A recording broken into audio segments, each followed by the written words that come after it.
Goodness.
It's done. Thank you for your assistance, all of you. I've placed a barrier around this ley line to ensure it's protected from further decay. Let's leave this place before more of those gnolls descend upon us.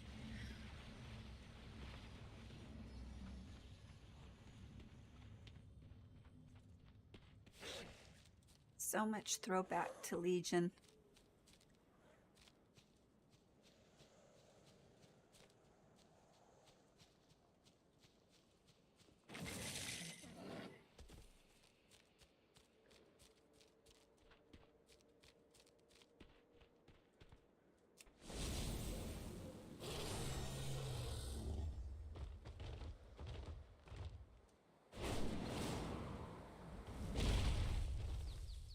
There's magic in everything.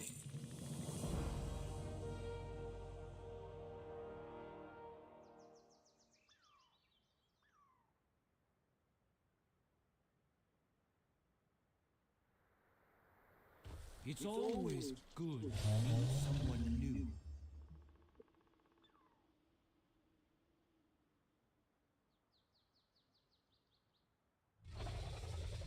Until next we meet. I should get back to the Azure Archives now.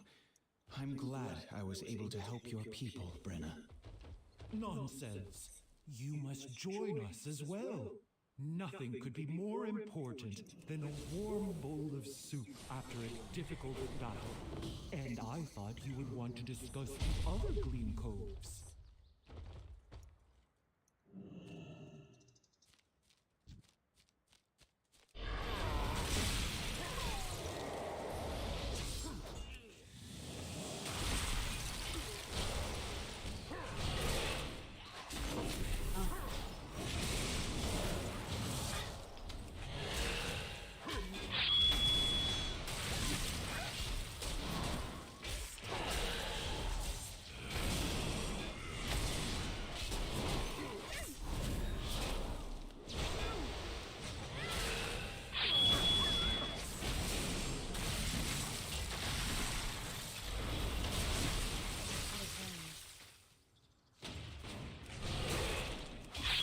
On.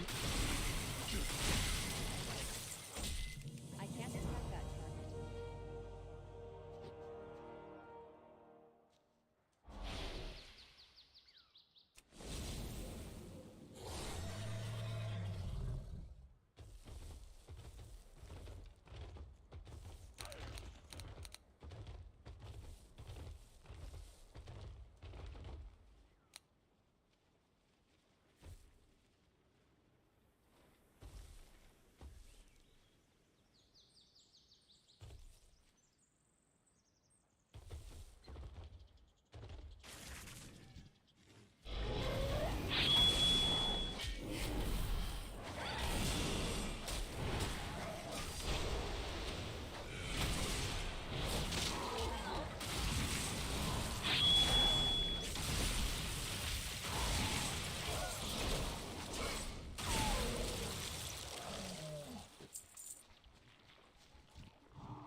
It's too far away.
Damn it. I hate when I do that.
I don't know if that was worth it. I can't attack.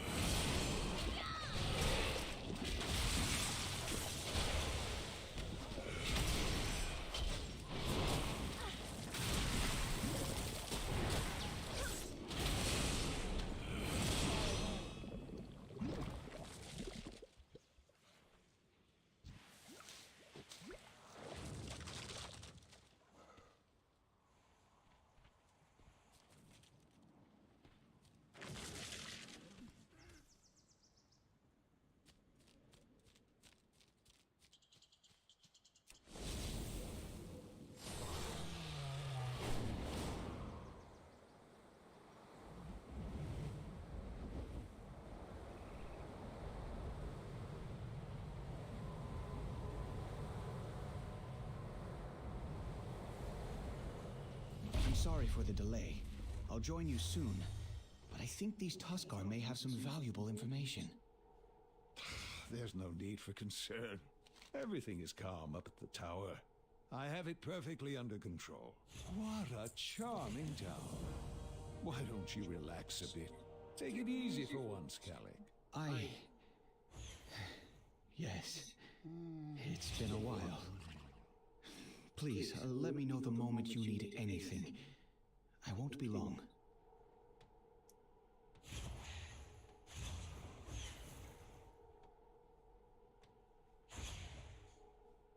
Let's swap stories again soon. Thank you for taking this time, Brenna.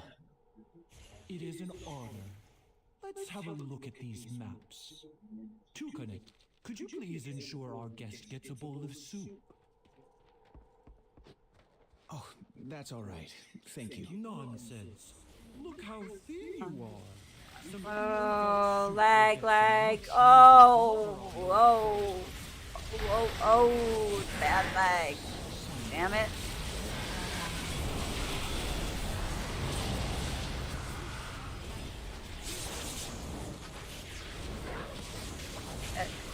Okay, where are we going? Jesus. That's old Polo's favorite tea. Hopefully, he shares some with Karkut on the journey.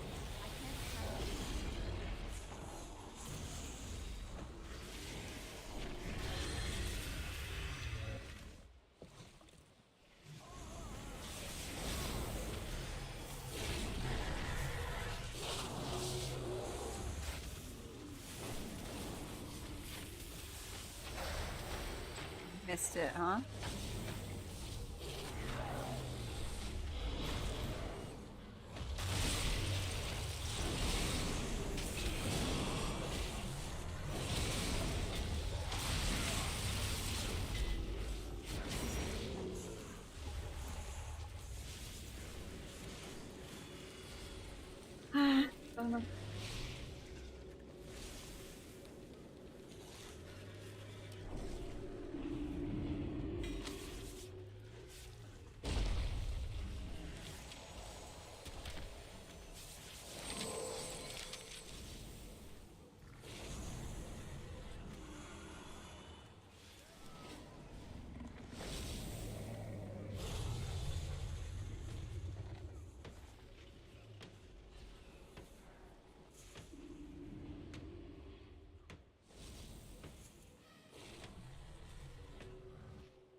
serious lag there.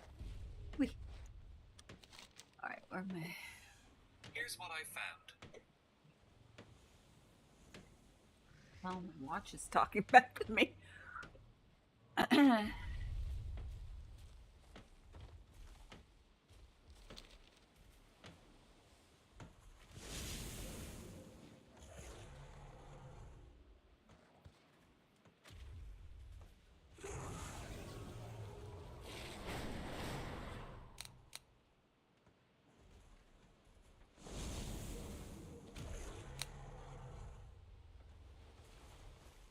Who speaks before me? Why do they? Okay, this Careful out that there. I should. Come back I think to that the was zoo. already. I'll pass your story along.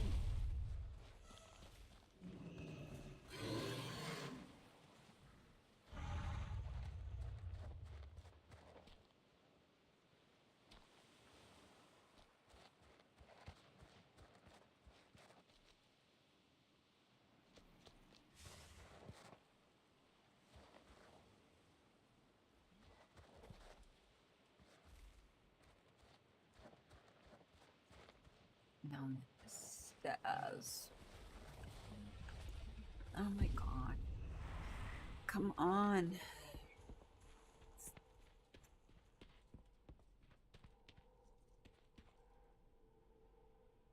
I have plenty to offer.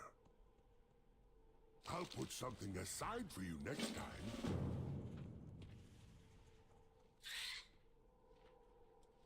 Hello, speak up now.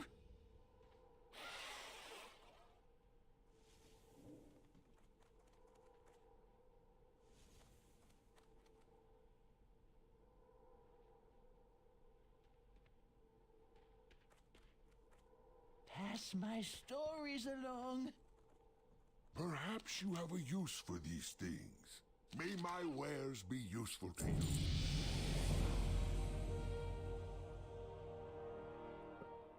Hey. Only one more level to go.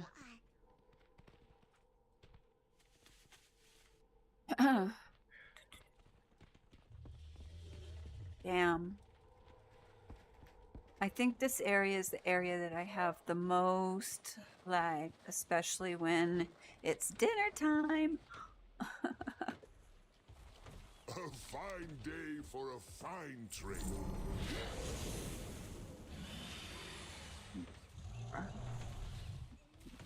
Offerings.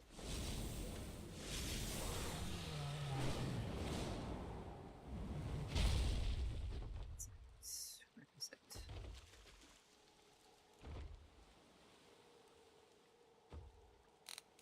Let's see.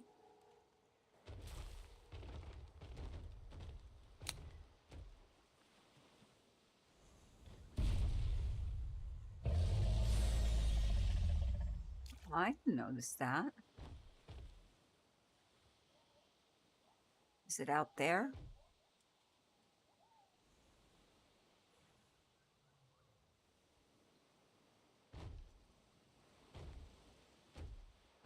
Why can't I remember? I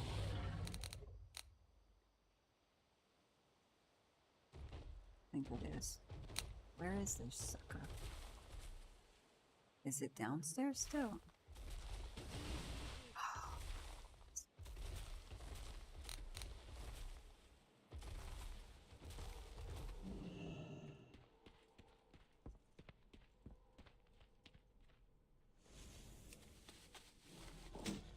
As the tales go, if old Pinoliac's spirit returns to us restless, we will carve a stone this is a statue sad for story. it to rest within.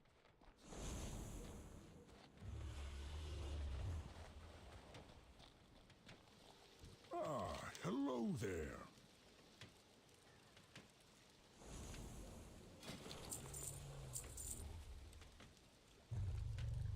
We'll meet again, I'm sure.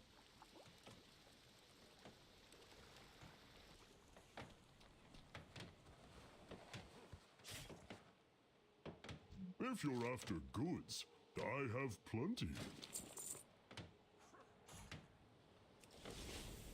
Next time, I'll have even better offerings.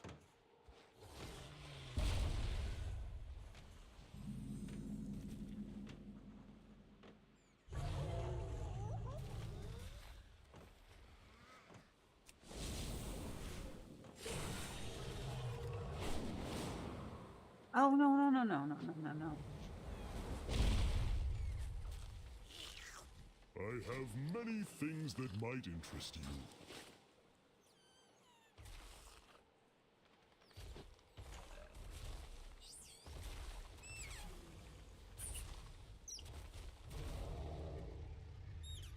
Where have you come from? Be News? careful out there. Now I have a story to tell.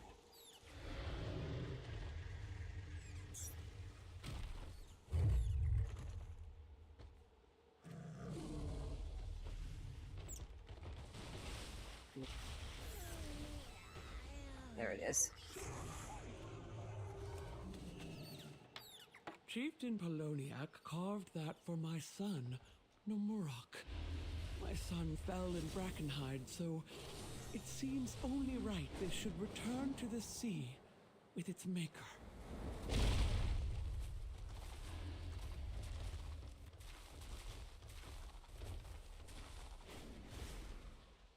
There it was. Chief Poloniac was a great fighter. He once took a blow from a charging Bruffalon from me.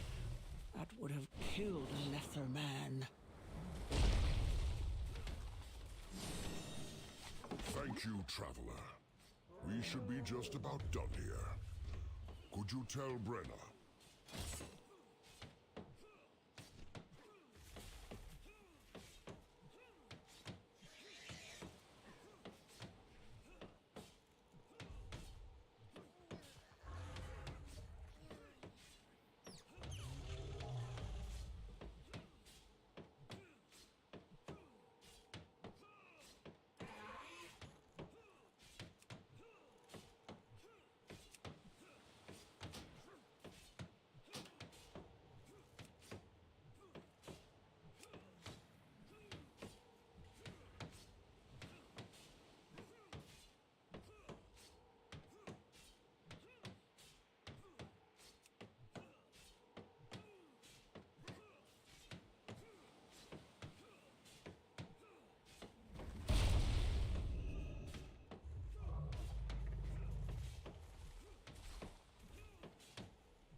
What's that?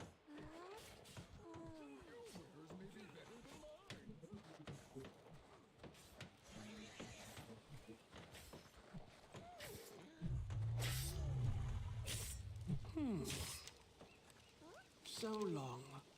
Watch yourself.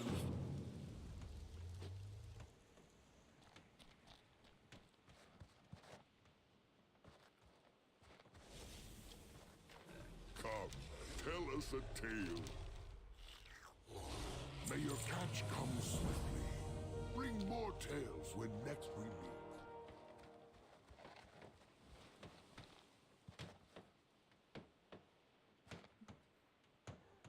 Perhaps you have a use for these things. I'll have more for you when next we meet. I don't know if I'm gonna be able to do that on my own.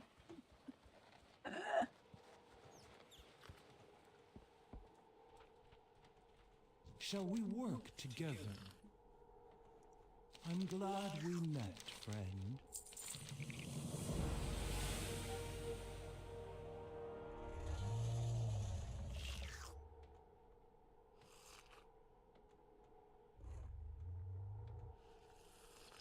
Your help is greatly appreciated. Come back soon. Well now, you're certainly different. We were hoping you would join us, friends. A chieftain's return to the sea is a celebration for all. If you don't mind me asking, how did he pass? Was it the Knolls?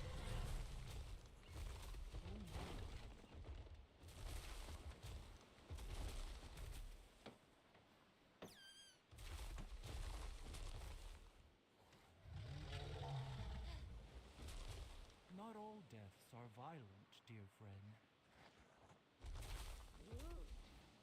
To be honest, I can't remember a time when they weren't.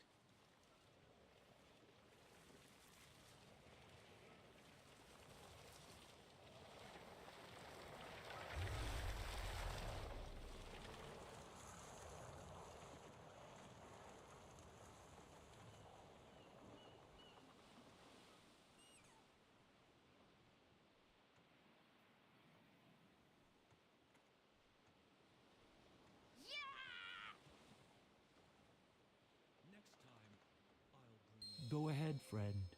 You can have the honor of pushing his boat out to sea. For your help protecting Iskara.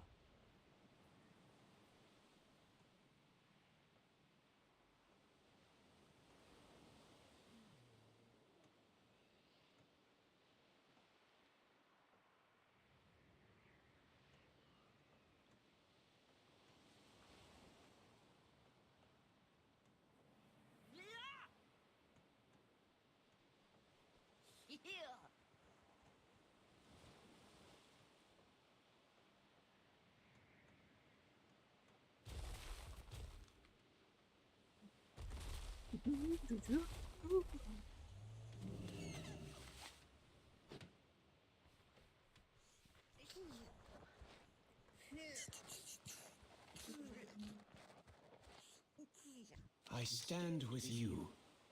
Keep safe. Fair sky. You're leaving? The celebration has only just begun. Thank you, Brenna. And everyone. I have learned more than I imagined in my short time in your company. Let's see. Despite tragedy, you all remain kind and resolute.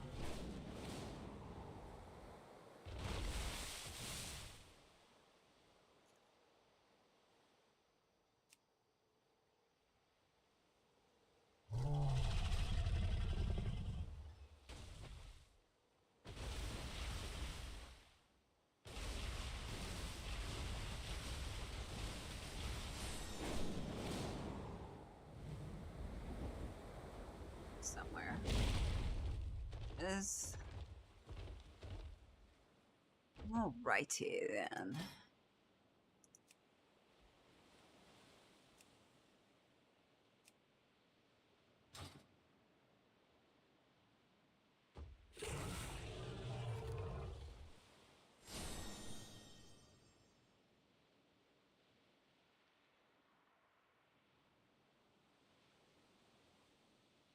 Folks.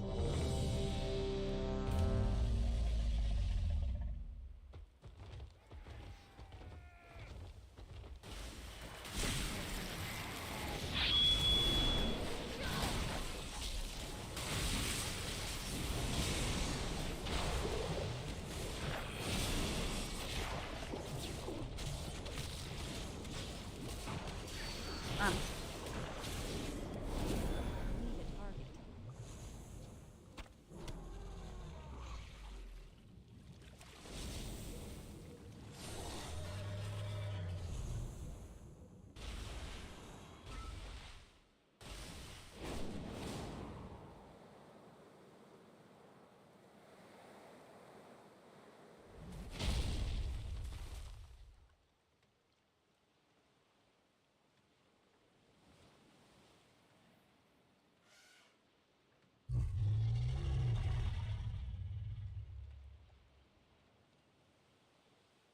I get my water walking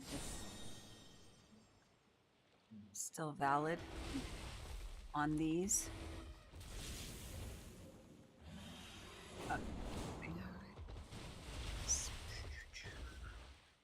A fine day for a fine trade. Let's trade again soon.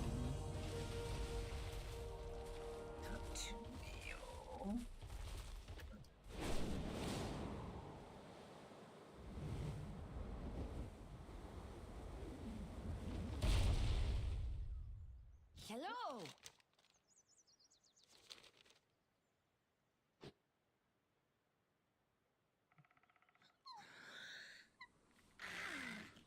Ooh, so cold tonight.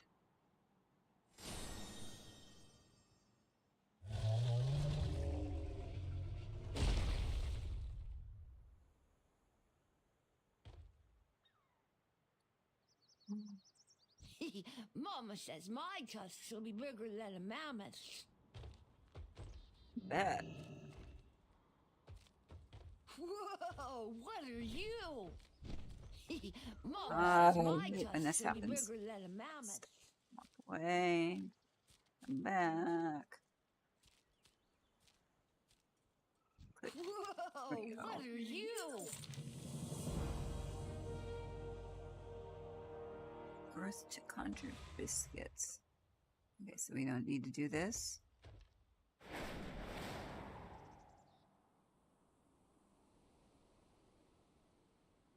Oh, well, like, holy fuck, I think I don't give a shit. I'm going to do it.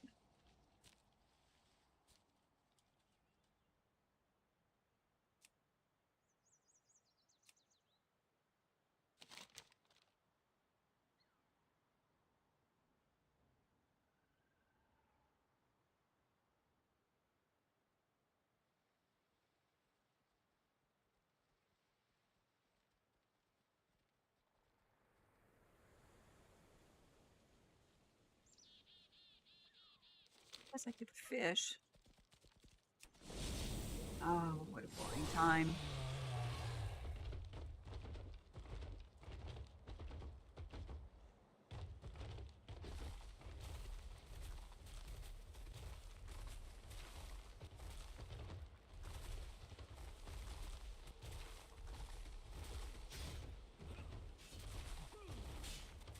We're all fishermen now.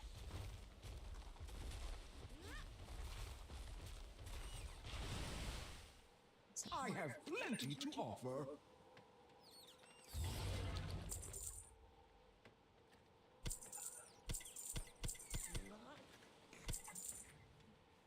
That was easy. Put something aside.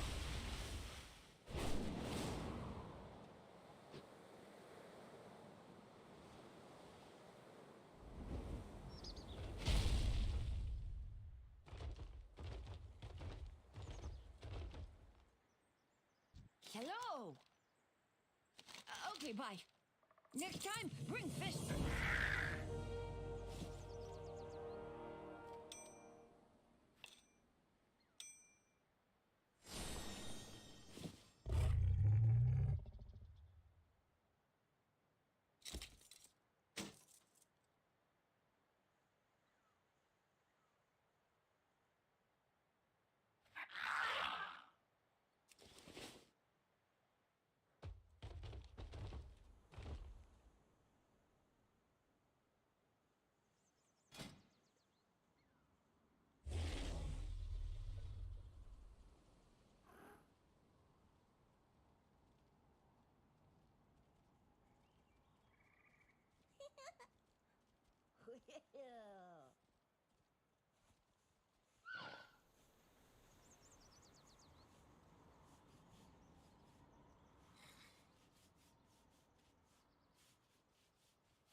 Day the Christmas start of the Christmas? Oh, it was yesterday.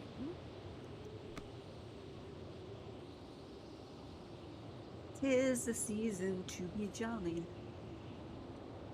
La la la la.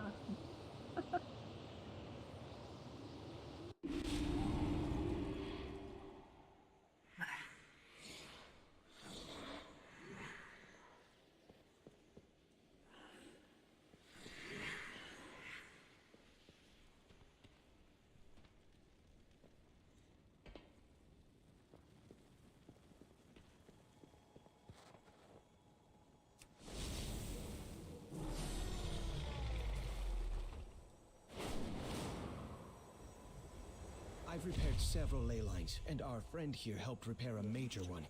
Has the Oathstone been repowered? Some power has returned to it. But I fear something still is preventing its true power from emerging. Perhaps it has enough power to do one small request. Vakthros is connected to the major ley lines in Azure Span.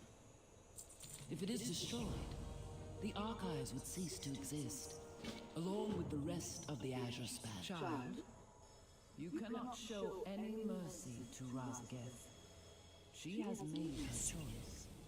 I understand.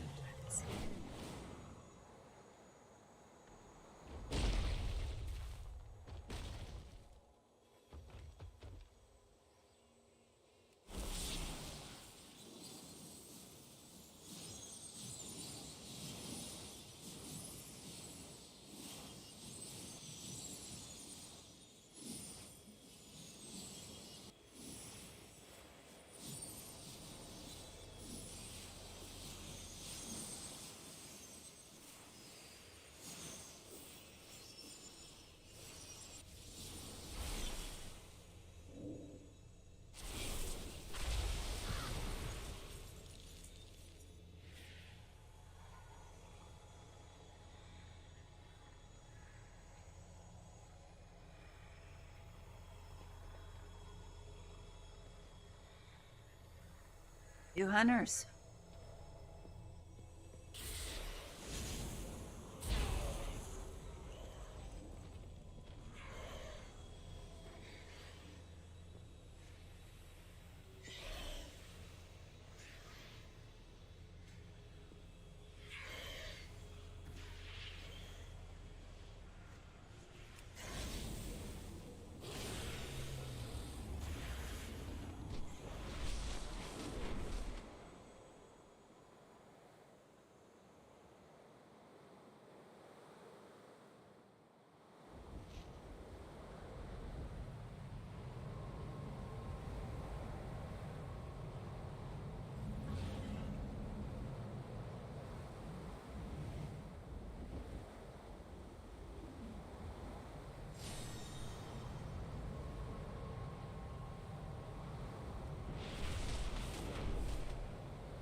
Thrallhall, may your blades never dull.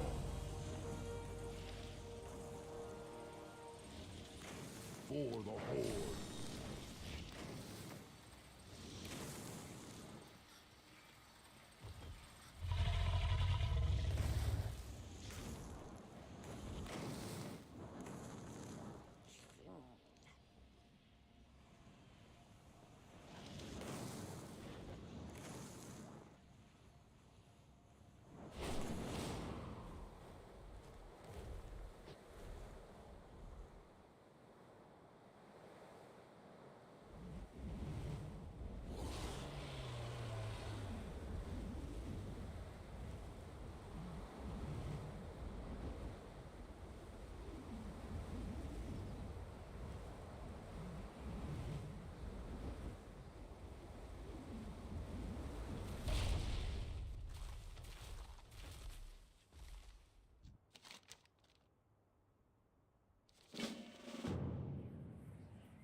Welcome, welcome. We'll remember you. Well now, you're certainly different.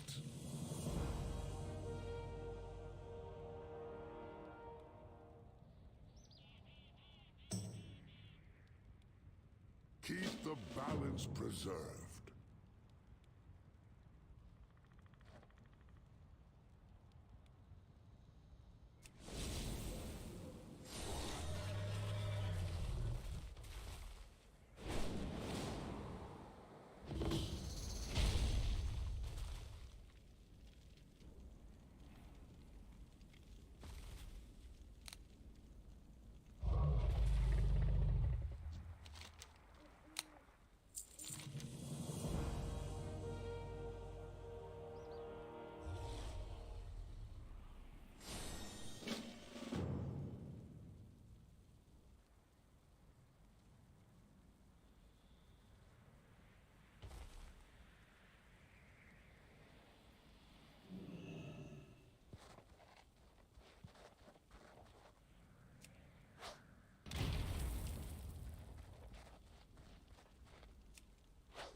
I need to get closer.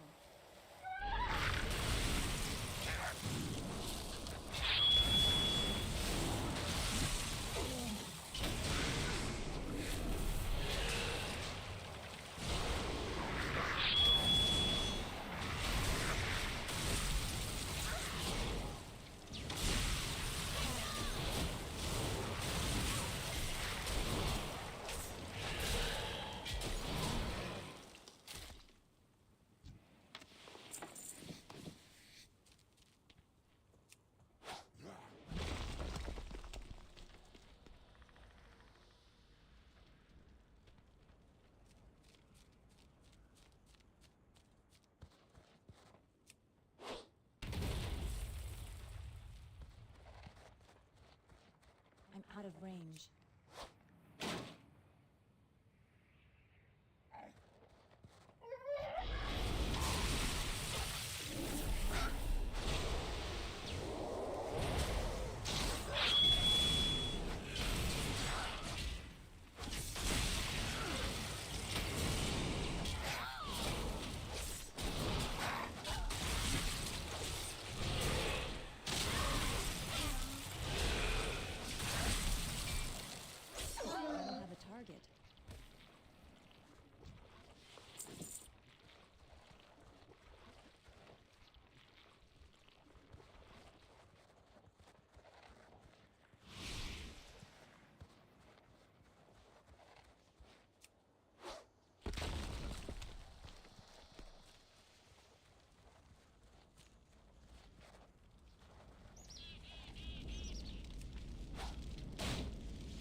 around again? Holy motherfucker.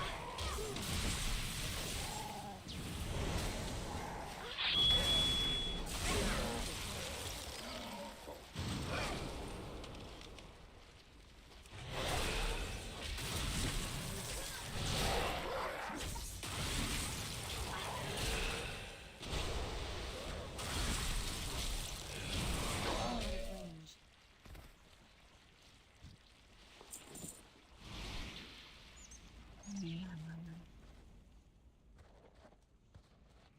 I need to get closer.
Oh.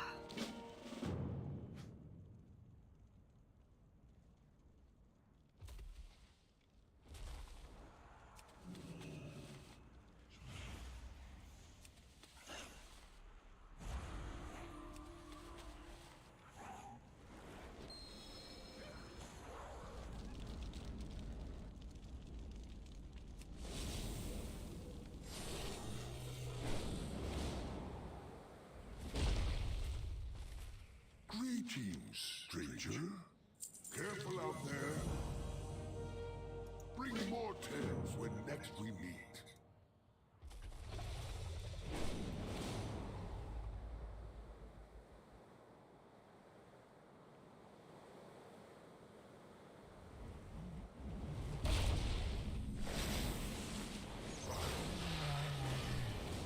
You back?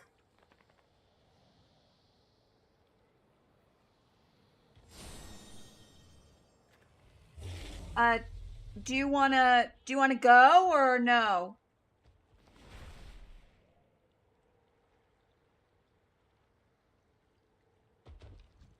I mean, it's Saturday, 7:30, so May your catch come. I wanted to get you shoes. You need shoes.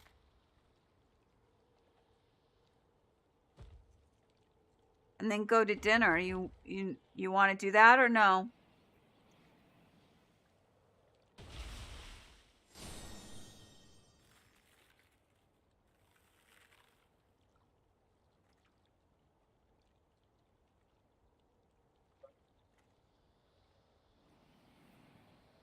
Oh.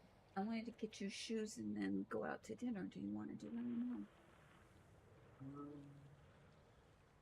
We do that definitely. Isn't it freezing in here?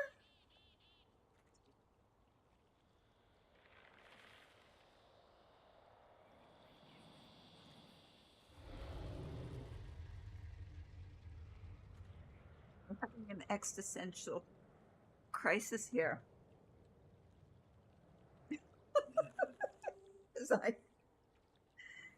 You didn't change the central heating, did you?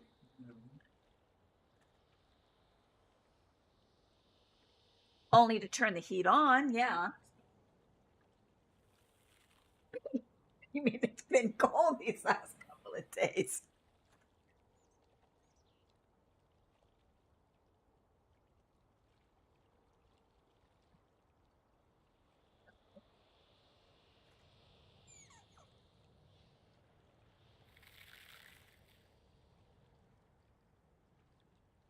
Is stuff going on in the living room?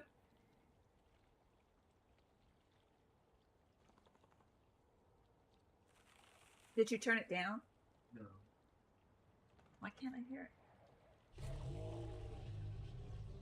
No.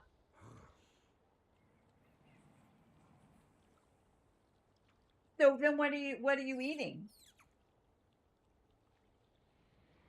I can't hear you. You have to, the computer's noisy.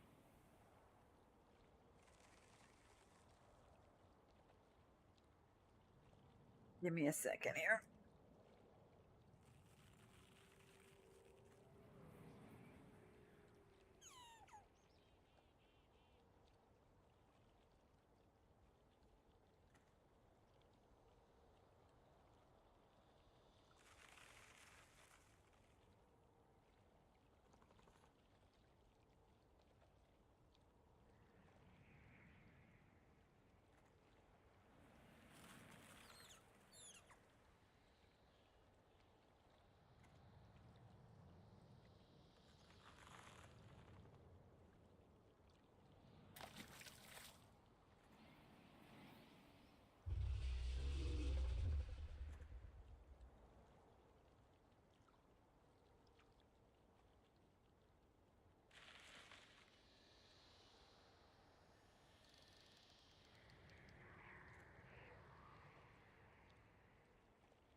I think I'm gonna have some tea.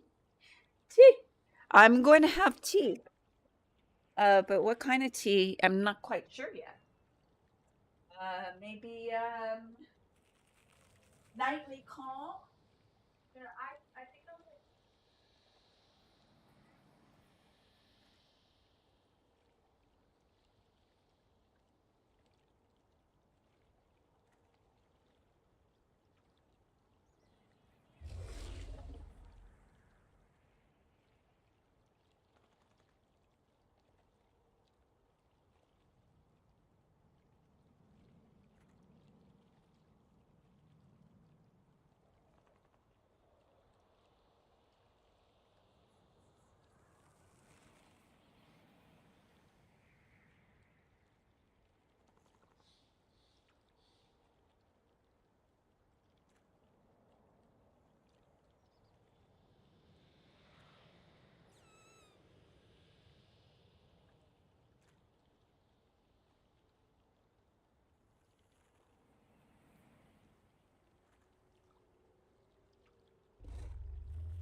It's Earl Grey. That's what it is. And pumpkin. Pumpkin seeds, because I love pumpkin seeds. Oh, it is so cold. Cold, cold, cold, cold, cold. Oh, oh, oh, oh. I can't see you. I have to put my clothes. Oh, wait for my pizza to cool down. This is what happens when people don't want to go out for the bike rides and hang out and then come back and they're tired and they don't want to eat anything. And then I'm not going to cook one meal for one person.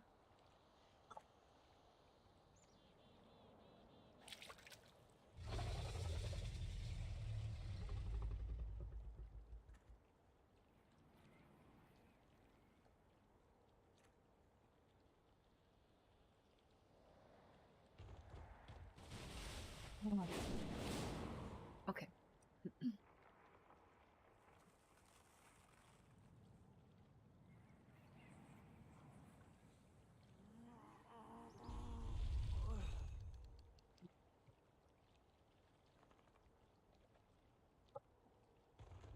Oh, I think maybe.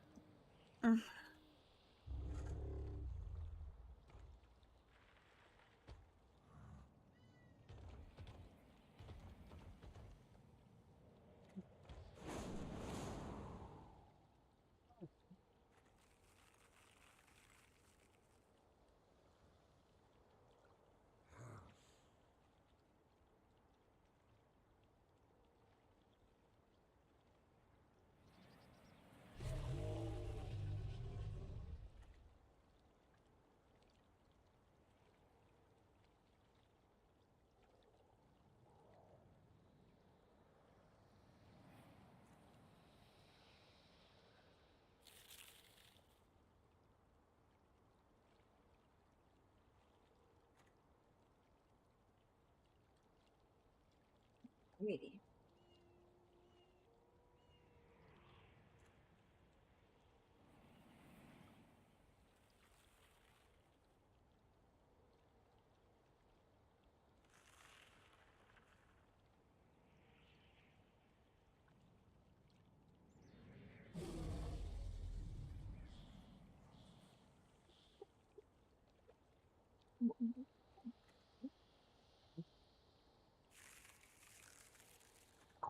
The pizza gets cooled down faster. Oh my god, I'm surprised how fast that cooled down. Holy moly.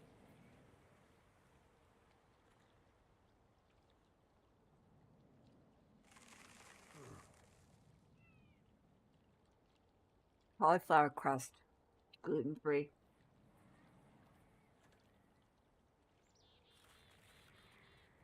Things that people with Hashimoto's disease eat.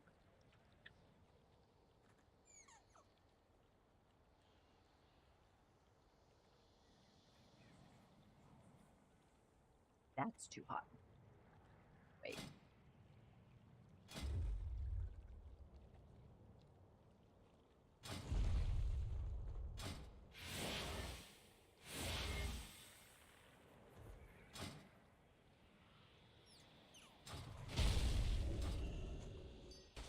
Spicy.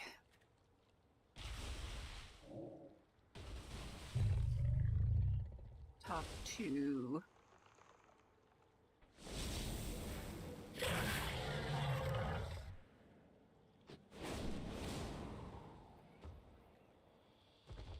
I think Where have you come from? Damn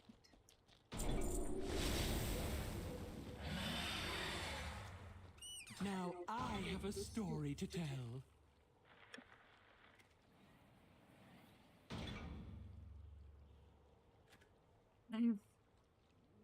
That's fair. You gotta do it. Oh my god. How far? Oh, 600 yards.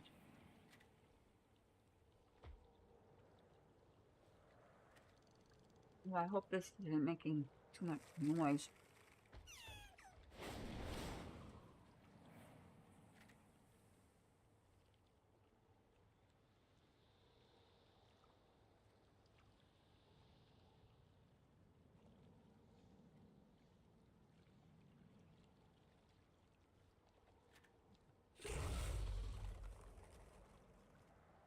Righty then. Thinking. Back out. Back out.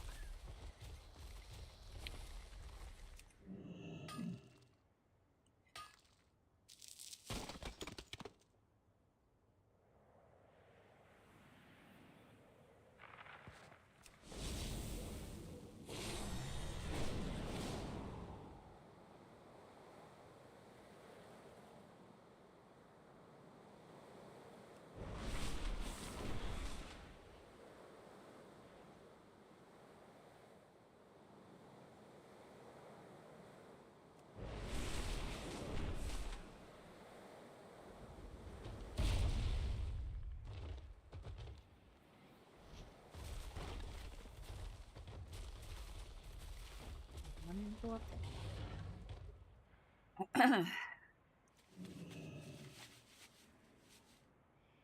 What can I do for you?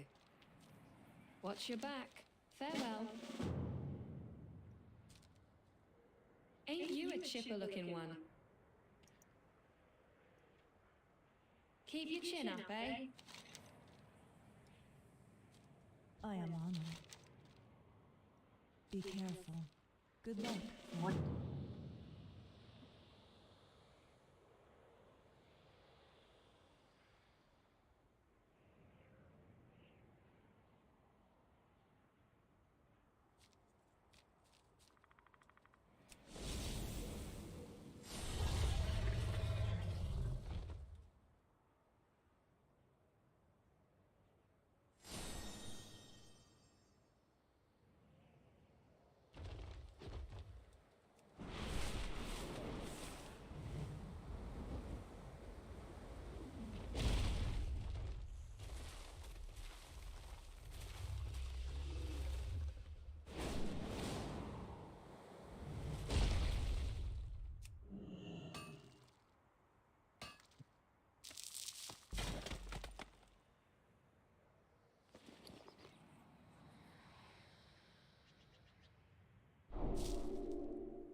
big freaking, are they polar bears? But they look like fucking rats.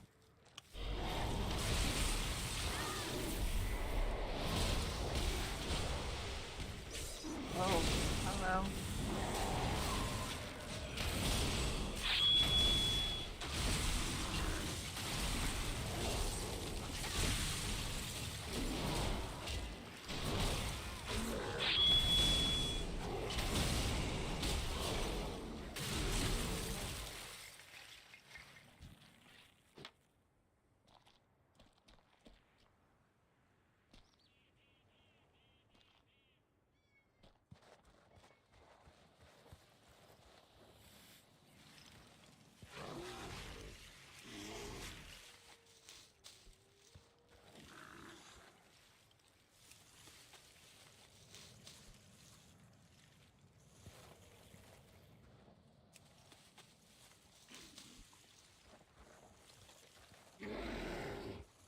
I don't have a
Misclick.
So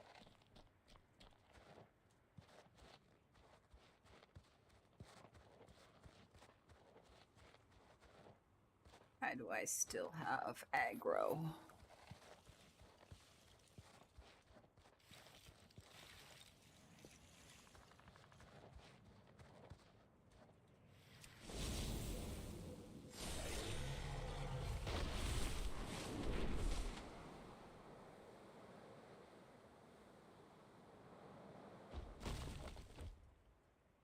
I got a bad feeling. I got We a are bad bound by a common feeling. enemy. I got a bad feeling. What brings you here? Farewell. Goddess watch over you. Del Nadris.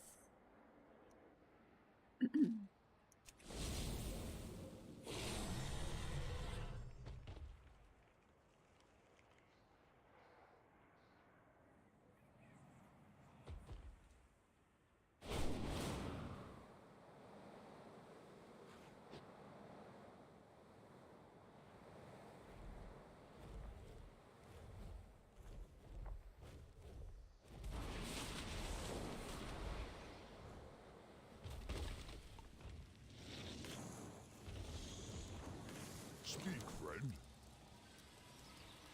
Be safe. Go forth to victory.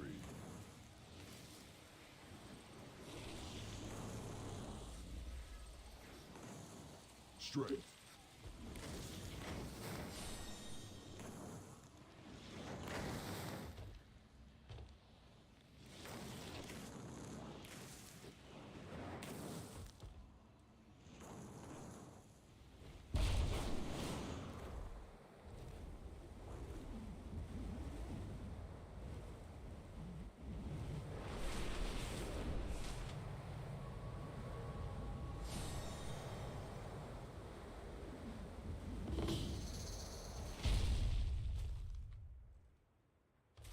I'll reinforce the wards around the tower and keep Razagast busy. I'll join you once I deal with these proto-dragons, and the swath of elemental magic barraging me from the ground. Together, we can achieve anything. Fly true.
Well met, friend.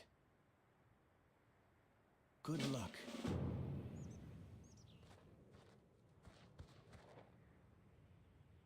There is much we can learn here.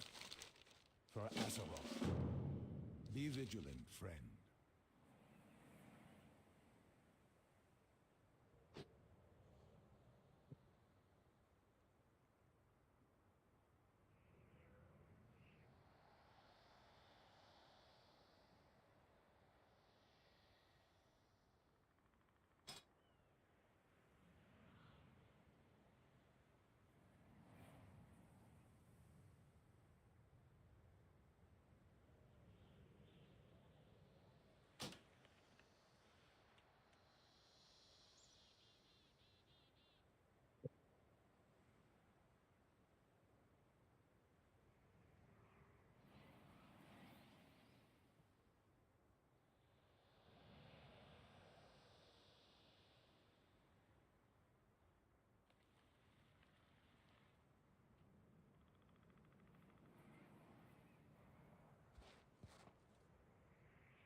chance to stop this insanity. Your flight lies in ruins. What good did clinging to Titan magic do for you? At least your predecessor was an aspect to be feared. You play with powers you do not understand. I am no stranger to putting down Madden's dragons, Ratziger. You will be nothing more than a footnote in our history.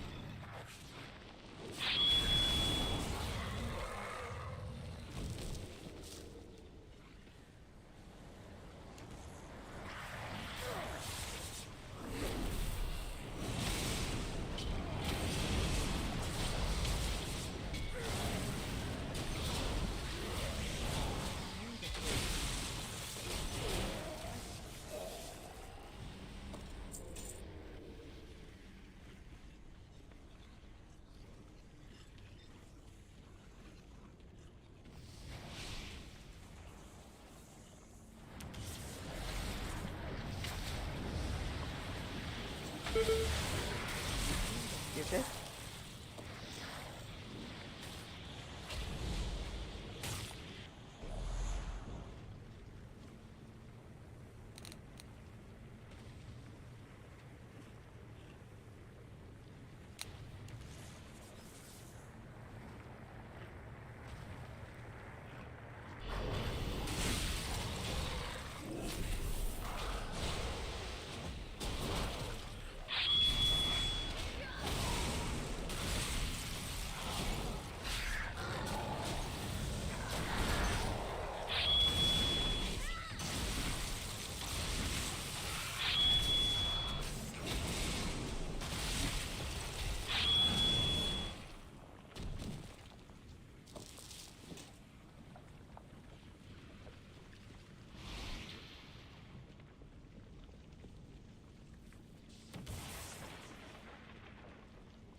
Sucks.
We will find a way through this.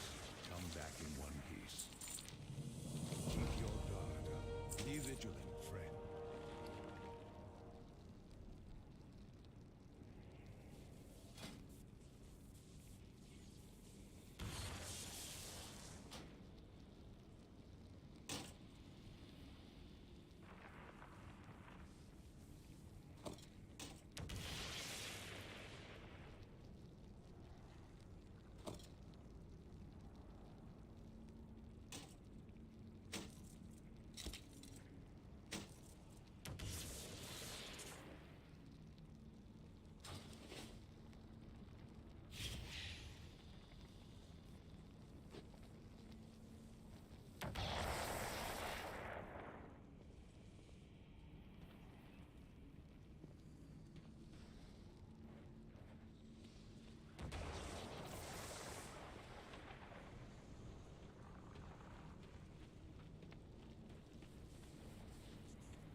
How can I help? All will be well. Keep safe. Their assaults are overwhelming. I cannot maintain the mirror images any longer. Kaligos!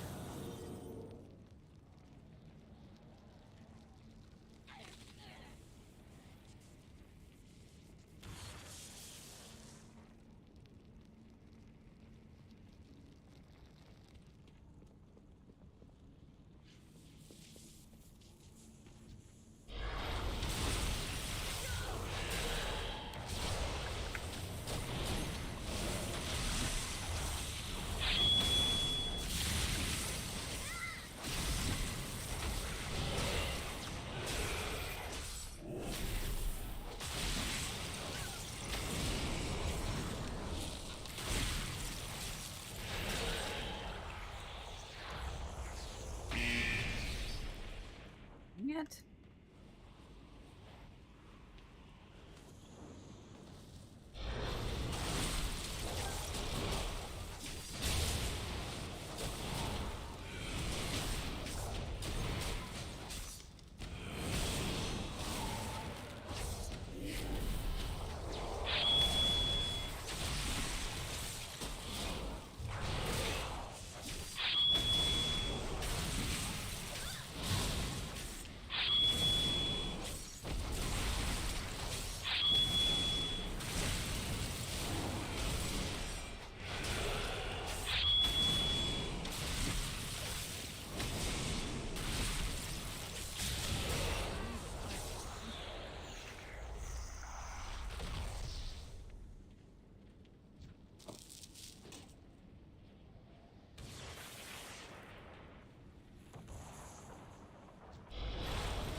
and oh.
Mortal fools! You fumble with arcane magic and spread its use like a blight upon this world.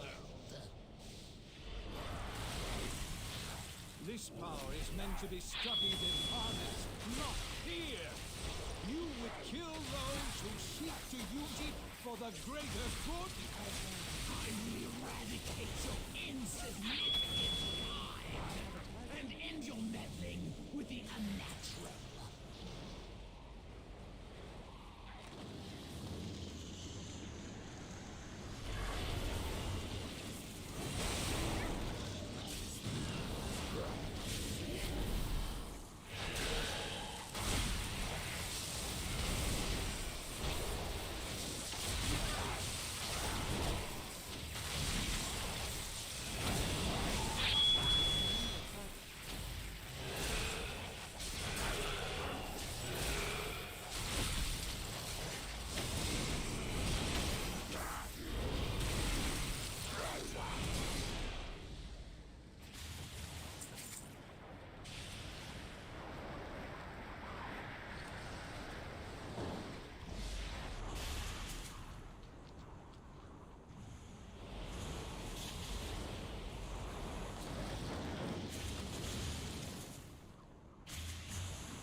Up here.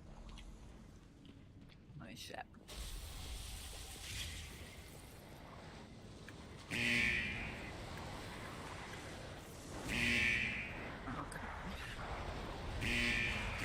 Damn it. I'm gonna die.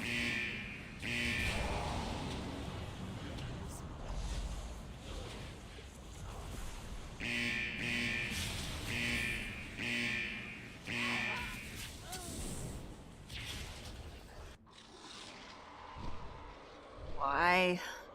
I've been every single time.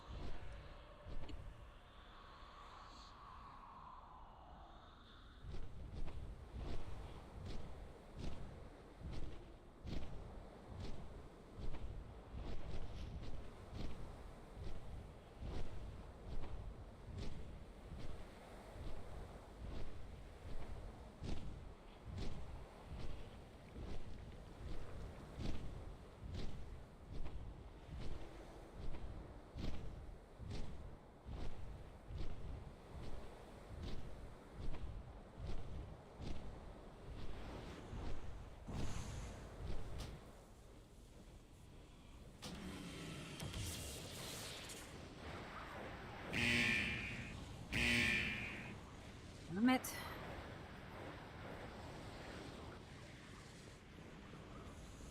I'm just gonna go over this one.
I will focus my efforts on shielding the tower. As long as that stands, we have a chance to stop Razagate.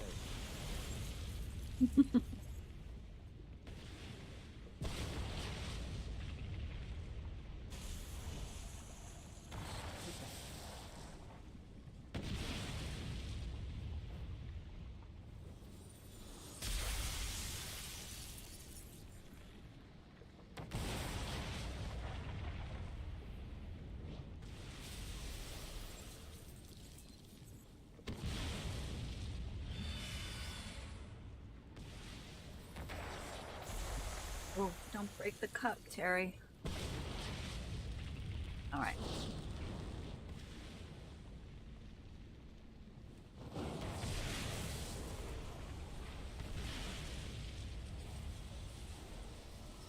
Weekends.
can use my mirror images once more, meet me within the nearby cavern.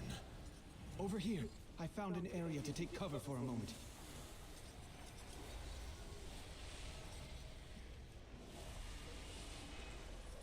It's good to see you again. Together, we can achieve anything. Fly true.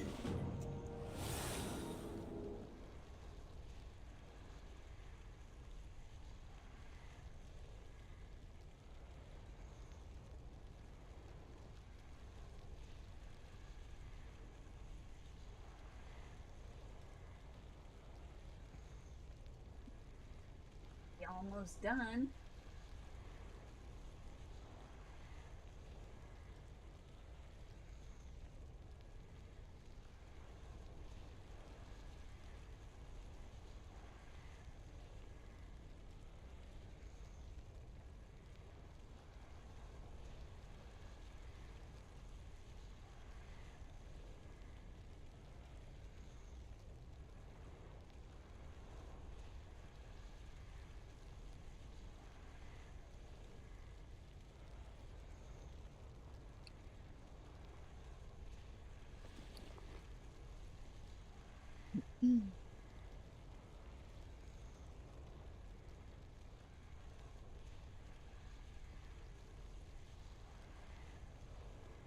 No.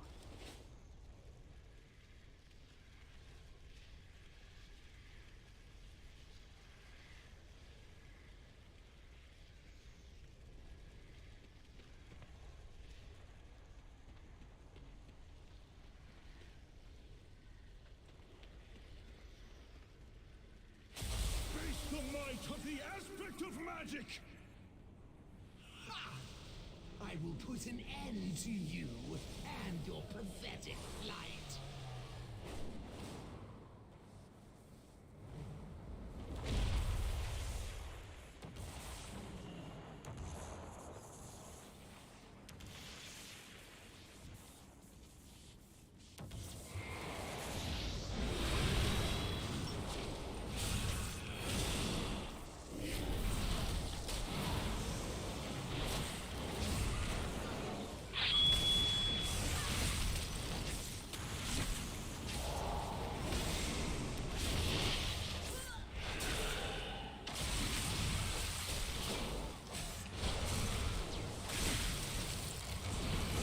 Seek sanctuary in my rooms.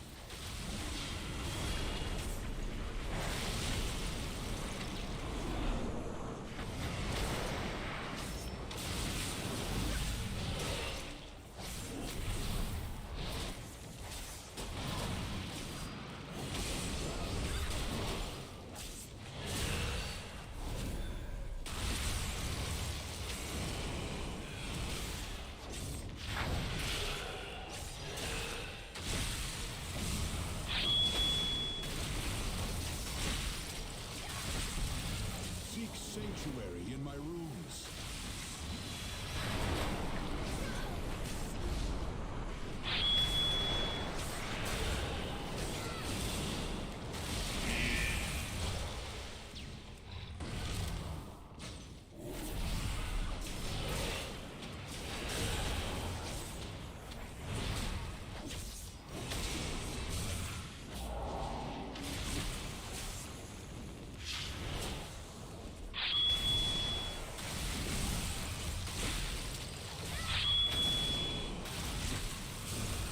Seek sanctuary in my rooms.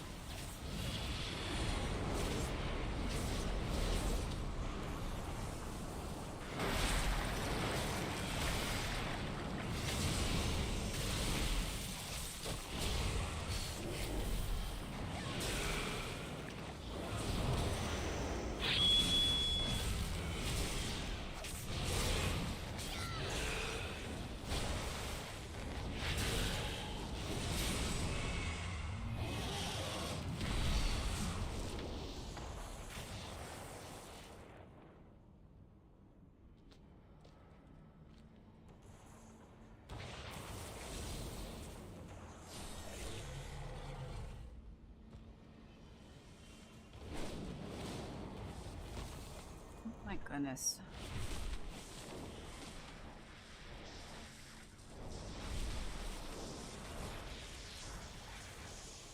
Adventurer, you made it not a moment too soon. Razageth is draining the tower of its energy. Don't let the magic dazzle you.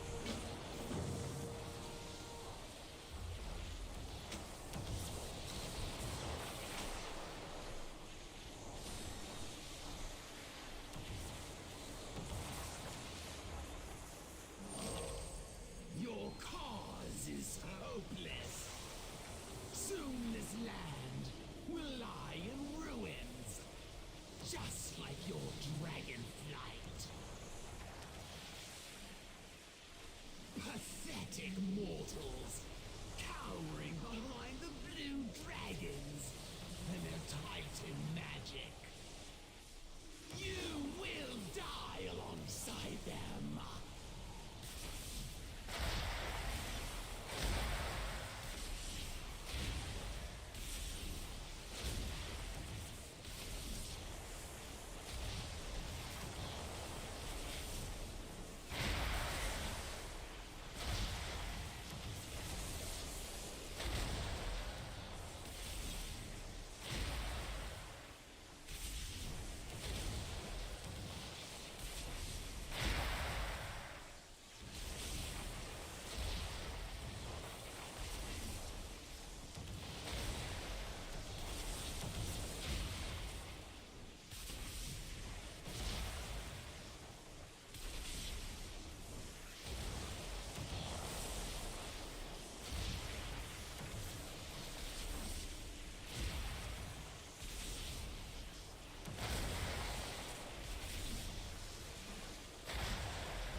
This is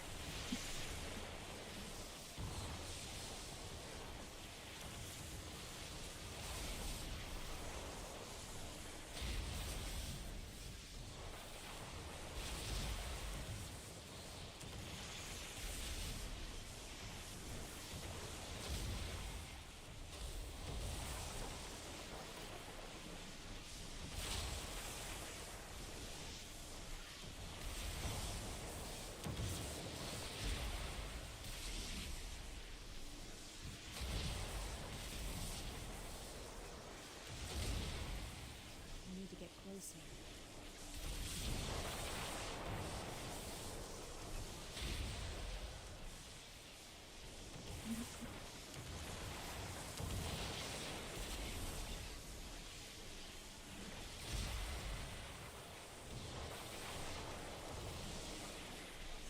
where's this going?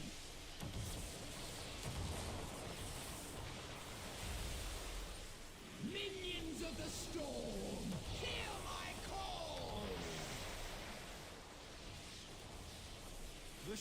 world won't last much longer!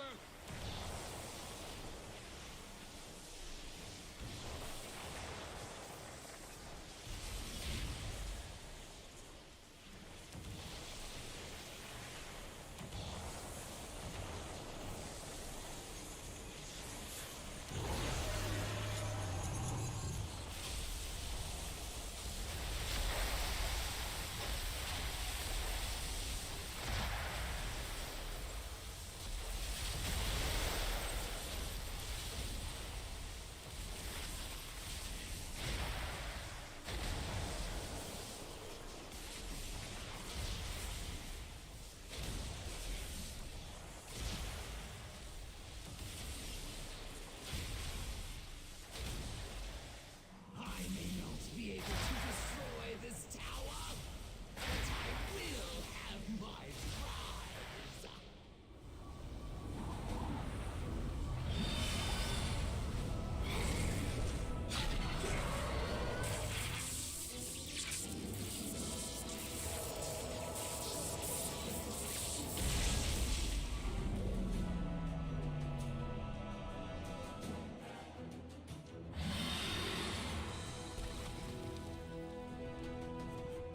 Weakling, you need a mortal to defend you.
Damage. And it heals them too. And it heals them, right? Yeah. And if that hits the flamebenders, it wouldn't be too bad, because the flamebenders, if they do more damage, that might help them to commit ups quicker. Also, like, you kind of don't want them to die to incidental cleave as well. Exactly. So it's kind of like a way to reset them almost. But they don't want the other ads to be in the range, right? So maybe they're gonna put the flamebenders like kind of in the range, but the other mobs not. You can see there's one tank just off tanking these flamebenders right now. Yeah. It could also be the fact, or like they could also maybe be moving them like in and out, like as the fight, like whatever part that they need is. But I have a fun fact for you. So, as you can see on the healing frames here, Atlas is playing Blood DK. When Atlas first joined the guild, he said, and I quote, "If you make me tank, I will quit the game." And since then, Atlas has tanked Il'gynoth for us, our world first kill of Il'gynoth. He tanked that one for us. And looks like he's, tanked the Jailer and now tanking Broodkeeper. Yeah. So, which is it, Atlas? Come on, make up your mind. Yeah, I think when he's on the bench, he's tanking Mythic Plus also. Yeah. There's no freedom. So we know he's bluffing. That's all I'm saying. I wonder. So this seems okay. So this strategy they're trying to execute, it seems very difficult right now, because the people that are in range, the healers, they seem to be just getting blown up. Please return to the Azure archives. Sindragosa is awaiting our return, and we should be able to reclaim the old I mean, it's a cool idea, but works. making it happen is going to be a whole different story. I'm wondering, I'll like, do they explain actually on the need way. healers Let's go. to be there? Like, do the tanks need the healers? Is what I'm Yeah, what if the tanks just use the Han, from Exactly, from the ads, and then they just like do Blood Death Knight things? Yeah. Yeah, I wish we had logs so we could see if Scott's using Ignore Pain. But yeah, when you brought up Il'gynoth, it reminded me of a fight that you could do multiple ways, right? Like Liquid used the Dispel on Il'gynoth, the Ny'alotha version of Il'gynoth, and then a lot of other guilds decided to just like not Dispel it. So I'm wondering if this could be a similar boss where you see different strategies coming out from the different guilds. Well, I think like, for guilds that are getting there with like, a couple weeks from now, you've already got your gear, you've already got your 4-piece, and you're like well into Mythic. You have a bunch of Mythic gear, right, from multiple resets. I think for guilds like that, obviously you're gonna have like a lot more gear, and it's gonna be a little bit easier to just like do the fight the old, like maybe not using the Flamebenders, but early on in progression, finding stuff like this is always going to be a huge gain, right? But obviously, if it's harder to pull off, then, going into it, you have to kind of weigh the pros and cons. Like, well, if we're going to learn this fight for the first time, is it worth it to go through all the trouble to learn the strategy? Or do we perhaps save more time by just, like, doing it without having to worry about, like, this finicky mechanic, right? Because that's always, like, the question. If you think about, like, Il'gynoth, like you mentioned, Camps, with the no dispel strat, I know a lot of guilds that were just like, no, we're not doing that because we don't want to even deal with having to learn it a different way. We've already been doing it this way, we're just going to stick with it and just be consistent. Whereas if you're going into it new, like, it would save a lot of time, right? Like, you'd have so much less pulse if you did it that way. Yeah, and I'm also wondering if they were only trying this because they feel like they might not have enough damage to the boss normally. Yeah. It's a lot. Because the ads have so much HP, and I mean, I've seen earlier, they literally sent almost all of the damage dealer to always deal with the ads, and they barely had time to hit the boss ever, because the ads just have so much HP. Yeah. And if you only have 5 minutes to get the boss, like as low as possible, and then I think the boss was most of the time still at like 70% or something? 72, or 70.25 was our best, and that was literally like going into phase 2. Yeah, and we don't, I think that phase 2 is, like, phase 2 is a soft end rate, right? Yes. She basically, stacks up a buff that makes her do more damage. And we don't know how long that soft end rage actually lasts before the raid dies, and we don't know that. But yeah, 70% is like a lot of health. So maybe they think that they have to kind of execute the strategy to get more boss damage in. Yeah, it definitely makes sense because, if we are dealing with a fight and this soft enrage does start as soon as phase 2 begins, right? Like, the clock is ticking. Any damage that you can do here on the pole is going to be damage on the, that basically gets us towards a kill. Any damage you do to the ads is damage that you're wasting, right? It's damage that you could have done to the boss. You could have been lower going into that phase 2. So, we don't obviously have like all the gear that we're going to be having later on in farm. So it's really, really important that we maximize that boss damage. And you can see, even with 3 tanks and 5 healers, the tanks are just getting destroyed. It's like almost like they can't split these things up enough. Yeah, because there's also a tank swap mechanic on quite a few of these ads that are spawning. So maybe the Flamebender strategy is just not killing the ads fast enough before the tanks start dying. Or, like, some of the tank mechanics I definitely saw were bleed effects. So I guess there might be a possibility that if they maybe get in like evoker healers, and they could dispel the bleed effect off of them, or they can, I don't know, go dwarfs. Yeah, I'll tell you who else can dispel bleeds. Sang. As DPS. Oh yeah, true. Yeah. Sang can do it as well. Yeah, he could. Yeah, but then it doesn't really make sense though if you're not trying to focus on the ads, right? Because Sing's gonna do a lot of ad damage as devastation, but not so much boss damage. Yeah. Do you know how long the cooldown is on the bleed dispel? 1 minute. 1 minute? Okay, Yep, yeah. Cauterizing Flame dispels bleeds, curses, diseases, poisons. That one, I mean, if you're dispelling poisons with that, what are you doing, right? You can just dispel poisons with your other spell that has an 8-second cooldown. And it heals a bit, and it's a 1 minute cooldown. Very strong ability. That's interesting, because I think, like as you said, dwarves can get rid of bleeds, but that might be the only mechanic in the game that does that, other than an immunity. Up until this. Yeah, like, perfect example, right? Halls of Valor doing Fenrir, right? The dog, whenever it jumps around, does bleeds. You know, normally the only way to dispel those is like, yeah, if you're a dwarf, or you have an immunity. But of course, Cauterizing Flame also gets rid of them. Oh yeah, the Kyrian Vial. Yeah, Kyrian Vial. Kyrian Vial, yeah, unfortunately. Wait, does anyone have that still? I don't think so, no. Okay, I was gonna say, like, I wonder if Paladin has that. That sounds like a Paladin thing. Yeah. Well, I guess I have, well, spell warding, but it's like an immunity as well, or like up. Yeah, I always wonder, like, if any of the classes got the signature abilities, because I know, like, some classes obviously got, like, their main Covenant abilities. Yeah. Yeah, I believe Warlocks should get Soul Shape. Yeah, you know, they need that. Warlocks really do need that, yeah. Yeah, but you turned like a little Fell Hunter instead. You should turn to a little imp. Do you have to be informed though, like as a punishment? Yeah, you have to stick as an or you can just like throw the imp fireballs. Yeah, implosion yourself over there. So one thing that I absolutely love about this fight is the boss, whenever it uses that staff mechanic, it's actually the same model as the Invoker staff, the Invoker only staff that drops off this fight. Karnalax, the first light, looks so cool. It's like the classical egg staff, you know what I'm talking about, where it's like the egg on the stick, but they've done such a good job at making it just look so good. Oh yeah, of course you know that. You're Boomkin. Boom. I feel like there's been a lot of staves like that across all of World of Warcraft history. Yeah, I just remember the Atish because that was like the legendary from Naxxramas, I think, like classic. Oh yeah, Atish. Yeah, genau, and it looks so ugly. Like I was like, oh my god, this is like the ugliest legendary I've ever seen in my life. Yeah. So wait, do you not like the staff or? No, I really, I don't know. It just looks so way too simple. It's like you found it at the side of the road. Look how cool it looks though. Oh, it just disappeared. No, this one is okay. Oh, you like this one? Okay. The classic one, like the priest staff or whatever it was. Look at Trinity just running all over the place. There's so many flames and lightning and... He's in the bubble right now. So yeah, I mean like, okay, with this strategy, having immunities as a healer or like the ability to just like, keep that debuff from applying in some way or another, or like the initial hit from applying to you is just absolutely massive, right?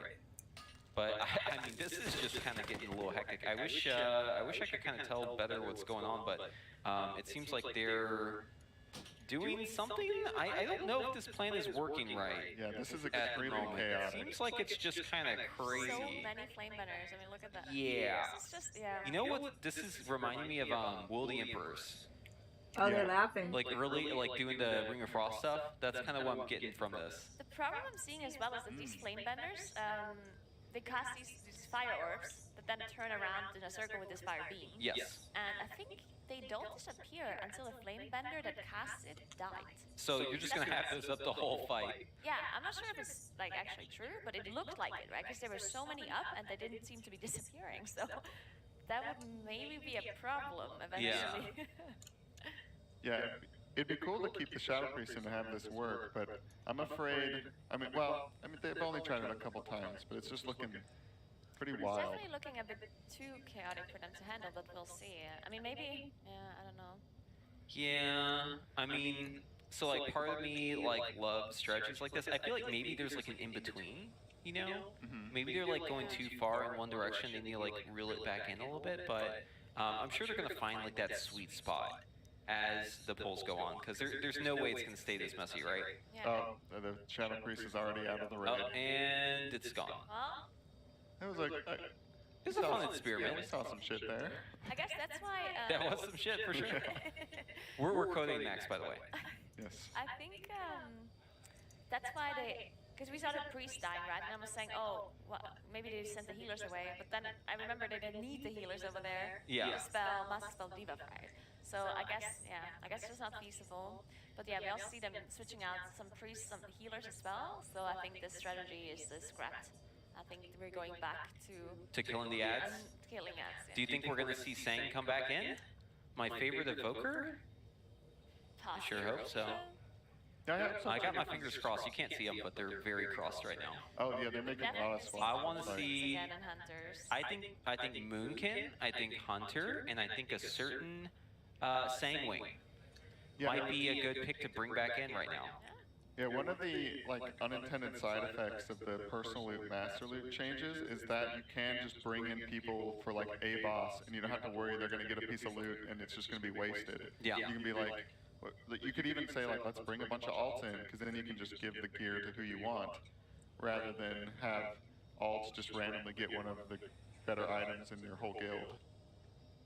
So. Yeah, I mean, like, because you can. So much. Yeah, exactly. Because master loot means that you can choose who gets the loot, right? So you don't ever end up in a situation where someone just gets looted, and it's like, okay, well, there goes that piece. Oh, there it is. Singing. No, We wait, got the double. I think that's an error. No, yeah, let's hold on. Tags. No shot, right? Oh yeah, I think no shot. I think his ray frame's just kind of filling in. Okay. Yeah, there's no way.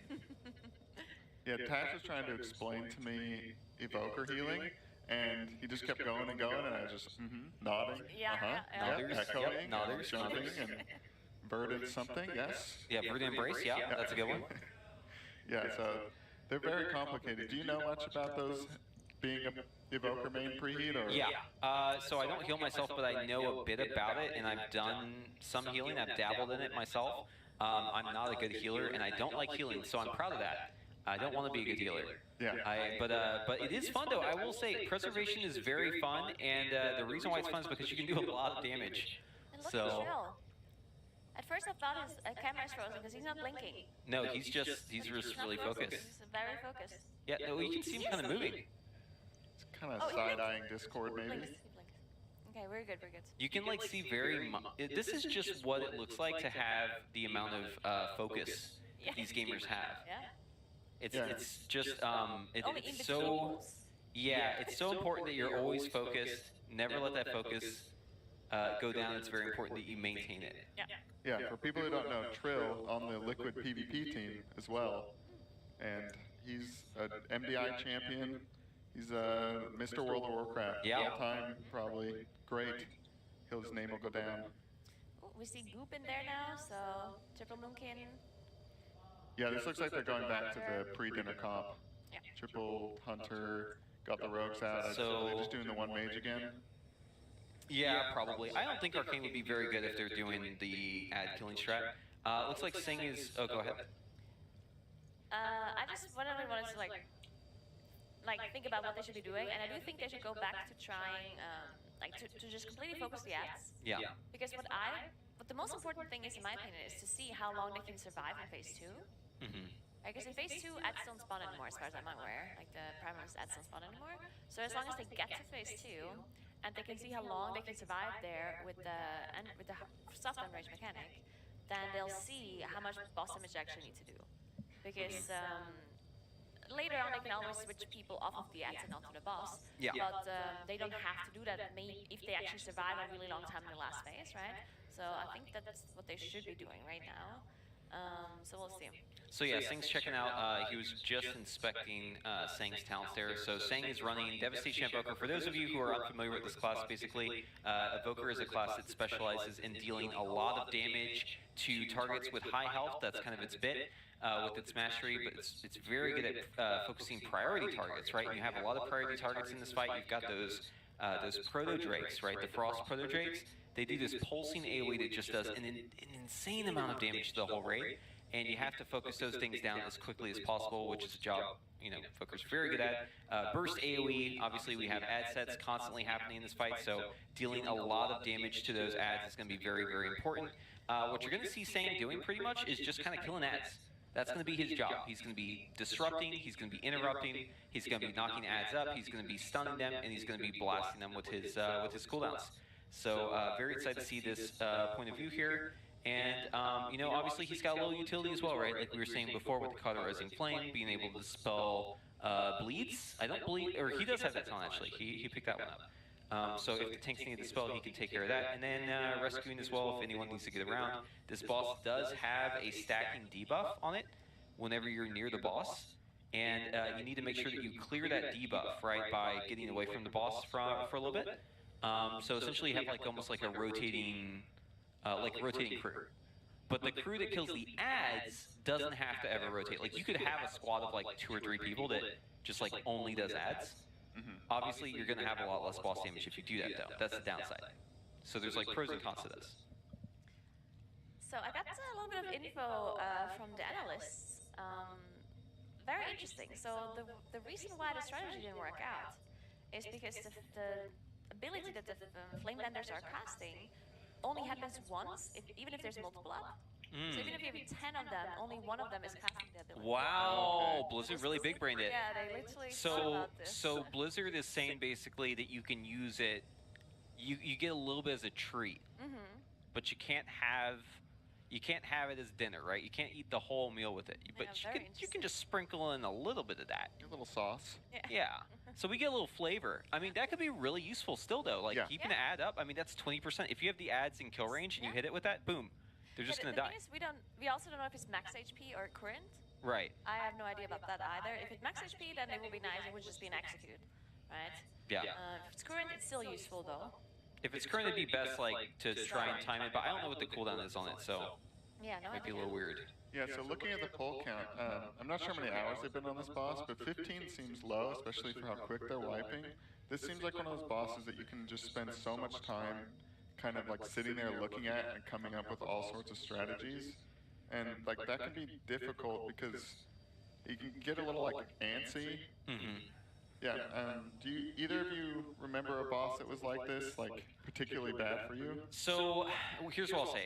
We've been watching, or I was on the previous shift, and I was watching them pull this boss, and what we were kind of remarking on was that the guild seems to be having a different approach for this boss than we normally are used to, right? Like, for those of you who are familiar with kind of how Liquid does their pulls, usually they kind of just pull the boss over and over and over again.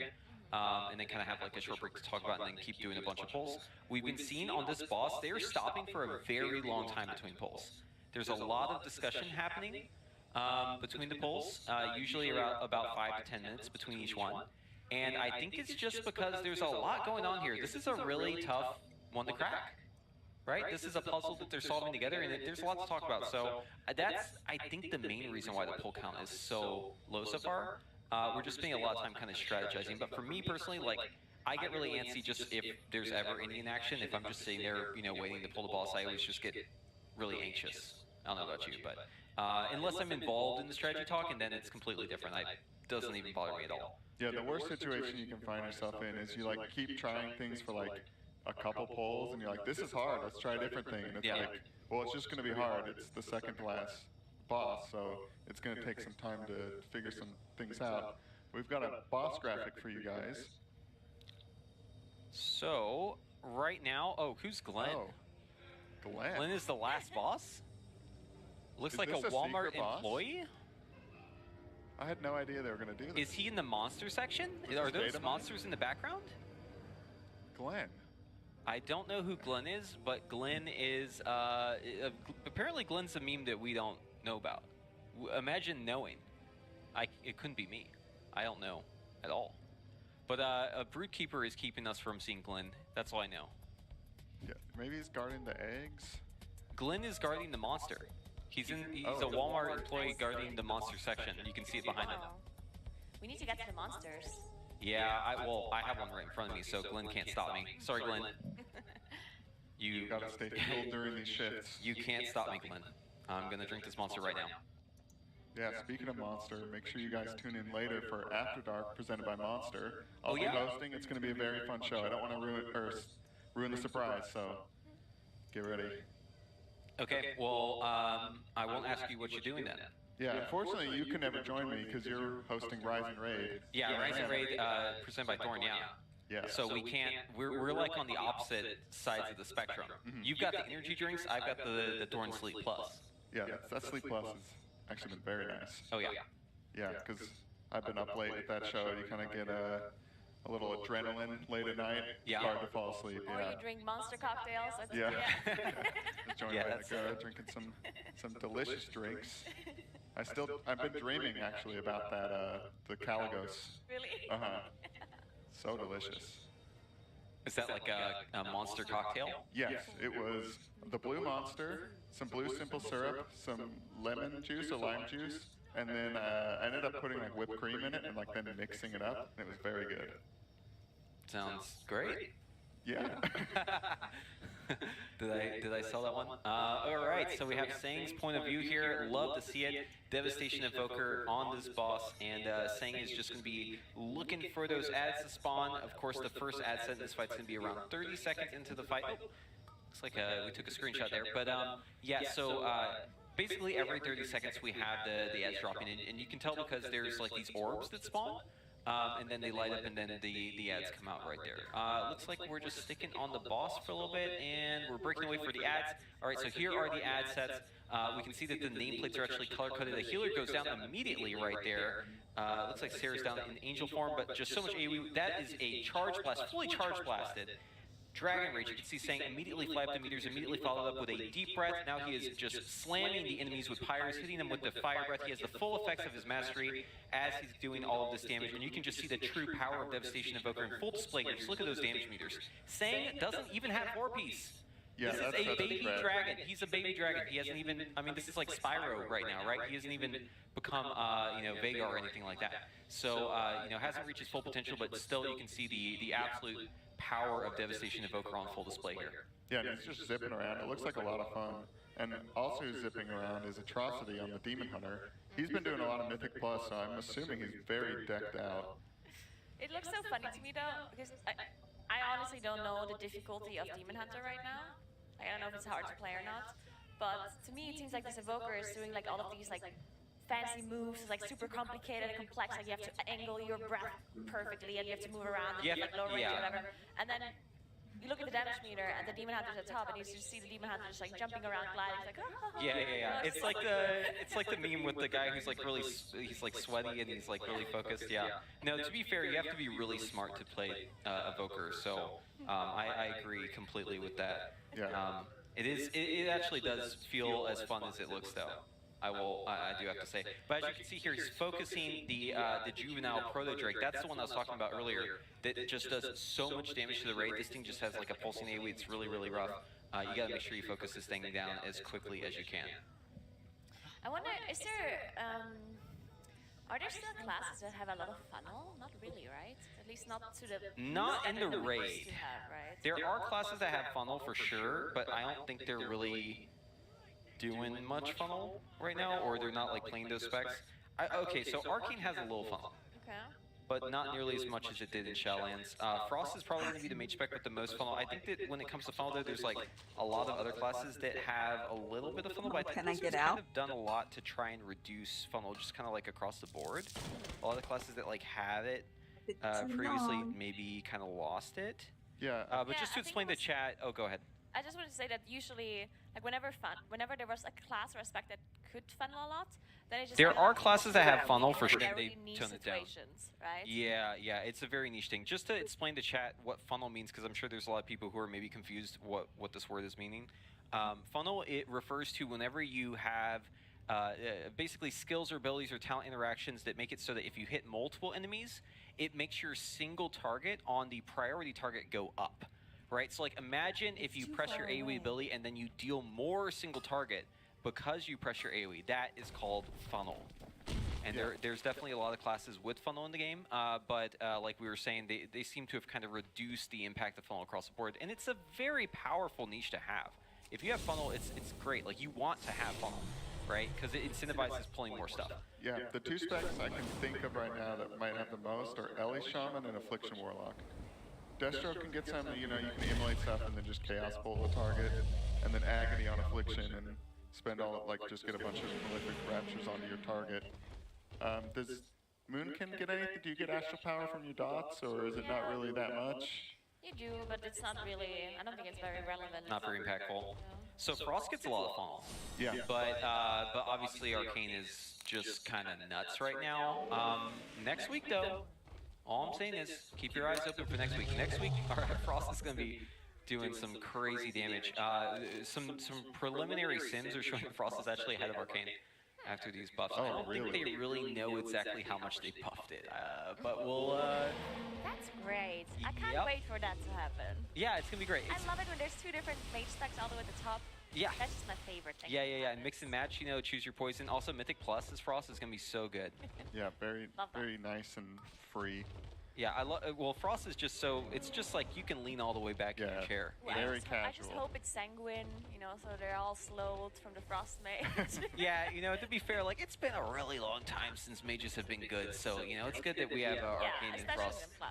Yeah, you know. To be fair, Frost and Arcane haven't been that good in a long time. They've mainly just fire. It's true. It is true. I'm memeing a bit, but like you're absolutely right. Look at the damage whenever he presses Dragon Rage. I love it. This is so like as an Evoker main, I see that, and it's like this is like what I live for, right? Like the 20 stack Charge Blast. Charge Blast basically is this talent. You can see it up there. It's like a little blue buff. Basically what that does is it makes it so that your next pyre does increase damage. It stacks all the way up to 100%. And Dragon Rage, your main cooldown, your 2-minute cooldown, fires off 3 pyres automatically. So whenever you press that button, it's a global. You fire 3 pyres, and all 3 of them benefit from Charge Blast, and they also benefit from the full effects of your mastery. So you just do like an insane amount of damage. Yeah, and then you want to follow up your Dragon Rage with both of your Empower spells, because that extends your Dragon Rage. Yeah, Camps, you got it down. Yes, exactly. Yes, you want to immediately use your Empowers because you can extend your Dragon Rage. More than likely, though, what you're going to do is you're going to run away because you're going to have aggro. So that's probably the first thing you're going to do is just hover away from the pack and yell, tank! Yeah, imagine they thought about putting in a threat drop of some kind for Evoker and just decided not to, because I think we're being trolled. That's all I wanted when I've been playing mine. It also feels like that because the way aggro works, I'm not sure if some people are aware, is that if you're at range, like if you're not close to the mobs, you need to be over the top. It's 130. Oh yeah. You get more aggro the closer you are. It's not aggro, but the threshold you get ripping threat. Yes, you're right. If you're at range, you need to be a lot more above the tank's threat to be ripping aggro. But if you're in melee range, then it's lower. And that's why, generally speaking, if you're a range player and you have to do something in melee range, it's much more likely for you to gain aggro, and that's why melee players also constantly get aggro versus range barely ever getting aggro because they're at range and there's a higher threshold. But for evokers, obviously with the lower range, it's very likely that they're going to be near enough to rip aggro. Which definitely is not cool, so I wonder if they should be getting something that to help out with the aggro problem. Yeah, well, you know, Evoker is a tank spec, so it makes a lot of sense for them to have such a good threat, right? Yeah, true. So maybe that's the intended design. But memes aside, though, I really do think that their mastery should reduce the amount of threat somehow proportionally to it, because it seems a little ridiculous to be like, oh, this class's niche is that it does a lot of damage on the pole, but then you also have to wait on the pole because you're going to pull threat every time. There's like a conflict there, right? Like the whole class identity is that you're supposed to go in and do a lot at the start, but if you do that, then you're just going to die. I think they should just like hotfix them and just give them a taunt. That's it. Just like the whole thing. We need a breath taunt. Yeah. I don't know what they need. They need something. I think just like a short cooldown, or perhaps, you know, having mastery, like, you know, it could scale with mastery, right? Like the more mastery you have, the higher health the target is. Maybe do like 30% less health at full, and then down to 0 as the target gets slower. It could also be like related to hover, because that would make sense, like the thing as well. Oh yeah. So when you like hover, a fade. that you're like, because you're like a bit in the air, you're flying, right? So maybe that reduces the aggro or something like that, right? Yeah, I mean, I appreciate that they have their racials too, right? Like, because you got your tail swipe, which you're able to knock enemies up with, and then you've also got your wing buff. Ooh, that gateway was kind of spicy there, landing right in a fire patch. But yeah, I mean, like in challenging content though, in most cases, like by the time you press that button, you're already dead, right? So it doesn't really matter too much. But you do definitely have tools as Evoker to kind of mitigate the massive amount of threat that you're going to generate. Yeah, I'm noticing the raid frames, just an incredible amount of damage coming out of the raid in a lot of these fights. And Nagura, you've healed some progression. What do you think about all this? I personally really like the fact that they've been giving us more damage. Just because it got to a point where the damage output onto the raid was so rare that you could literally just cool down through it. and that caused all of the raiders to just stack darts. So you just had like a bunch of first that had War Mastery, Disc Bubble, all of that kind of stuff, and you just stack it all together, and then you just take one big hit, and then you wait for those bullets to come back again. And other than that, there was basically no damage coming. So that was always so unfortunate for these healers, as I call them, aggressive holy priest, mistweaver, rest shaman. They want to just heal, and other healers that come in this, they want to mitigate. Right? So mitigate was way too good for a long time, and now since the market have shifted a little bit to just more permanent incoming damage, like ticking damage, and you need healers that can actually permanently heal it away, because the damage reduction is not really going to help you if it's like a constant ticking dot on the whole raid. So I like that switch a little bit, and you can see most of the time it makes it easier because you still want some of the VR anyway. So having like a perfect balance there, or to have some heal a lot and other VR and stuff, I think that's always good. Yeah, it's always good whenever like mixing the types of healing and like the different profiles is best. Yeah. As opposed to just like stacking a whole bunch of one thing. Exactly. Ooh, it looks like we lost a couple members there to some fire effects and other things. Maybe they added. The tank is dead. Oh, that's what happened. Tank died, and then everyone else died very quickly. So, yep, the ads are loose. The goose is loose. They're gonna run on top of the boss, and once those ads get anywhere near the boss, it's gonna immediately be a wipe. You cannot deal with those ads being near the boss. Yeah, it's hard not to bring up the nerfs in the room of, like, earlier bosses in this raid needed to be nerfed in order for the guilds to kill them. I mean, maybe they'd be killable, but I'm guessing Blizzard's trying to avoid a Halandra situation again. Yeah. And Which is good in my opinion. yeah, I think that's good as well. Sorry, because I actually missed the nerfs on Grim Totem? Yeah, because it was the ads that got nerfed, right? And Yeah. also the boss? I think it was just the ads, like about 15% health, but there could have been more. I mean, that's still huge, right? Because 15% nerf on the ads is essentially, I mean, it's going to be anywhere between like a 10 to 13% nerf overall, I think, to the amount of HP you have to kill. And then that allowed them to focus a lot more on the boss, maybe even change the talent cost, get just more single target on the boss. They hit in raids, like pretty high health, and then came in today, and like we're the future of these threats. What can be conquered by and unexpected. In the midst of an uncertain and evolving world, the need for Marines to defeat these shifting threats is critical, because the need to ensure stability for our nation has never been greater.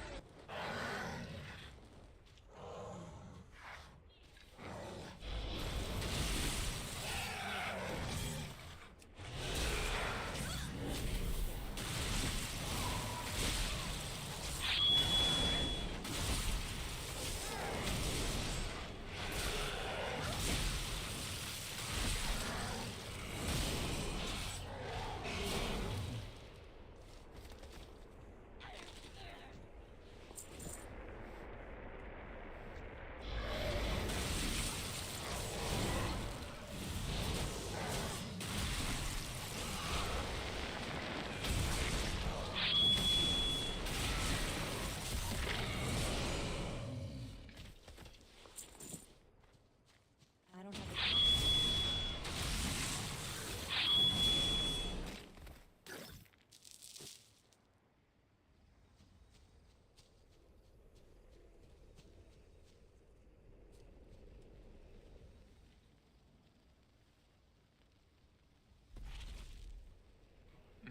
Yeah, this is one of those fights, I mean, just the nature of it, if you, like, if things start going bad, it snowballs really. It's gonna be alive for a while. Next triple coming. Spell this. Good. Spell the ads. 3, Do we want the fight 2, spell? 1. Oh. Someone has it, right? Yeah, it's probably fine. What did Trill just die to? I have Russell. Dude, you gotta... One second, we'll talk about it after this. It's a little sketchy.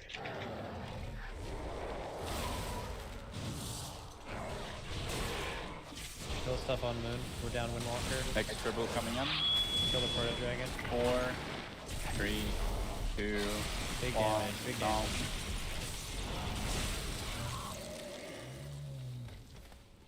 So And sketchy. the next set of triple is all personal, rally, and make next round. You have to make sure you're top. Yeah. I won't have a personal for this I've we can barrier. Is this like an insane barrier? 4, 3, 2, 1. Now. Lost it coming here. Get the dragon. Not guys. noticing. Let's do this later. It's back. Dragon. I think we're all in on people though. Yeah. Yeah, that felt great. I could put it in melee instead, probably. I don't know if melee did it. Yeah, everyone can be in melee too. Next. 4, 3, 2, 1. Now. New ads around square.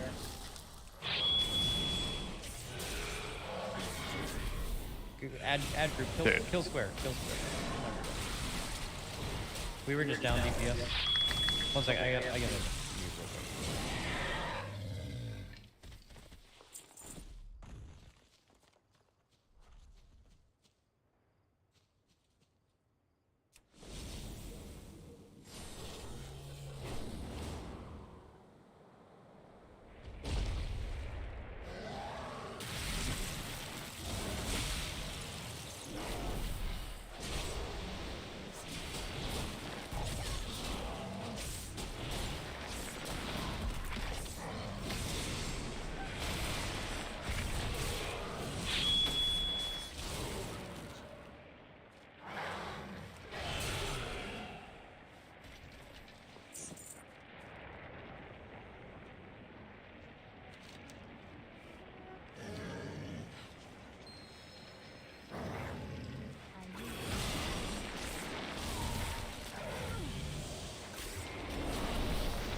On.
Alrighty then.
and we were all working together.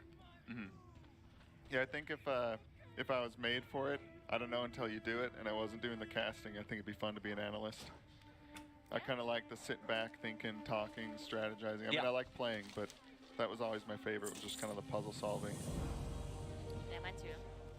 That's always something that I miss a little bit in World of Warcraft in general, now that I'm not doing Race of Warcraft anymore. Yeah. It's like you're literally not problem solving anything anymore if you're in a top 100 tuna guild. You're stealing their homework. Yeah, you're literally just looking at what other people do.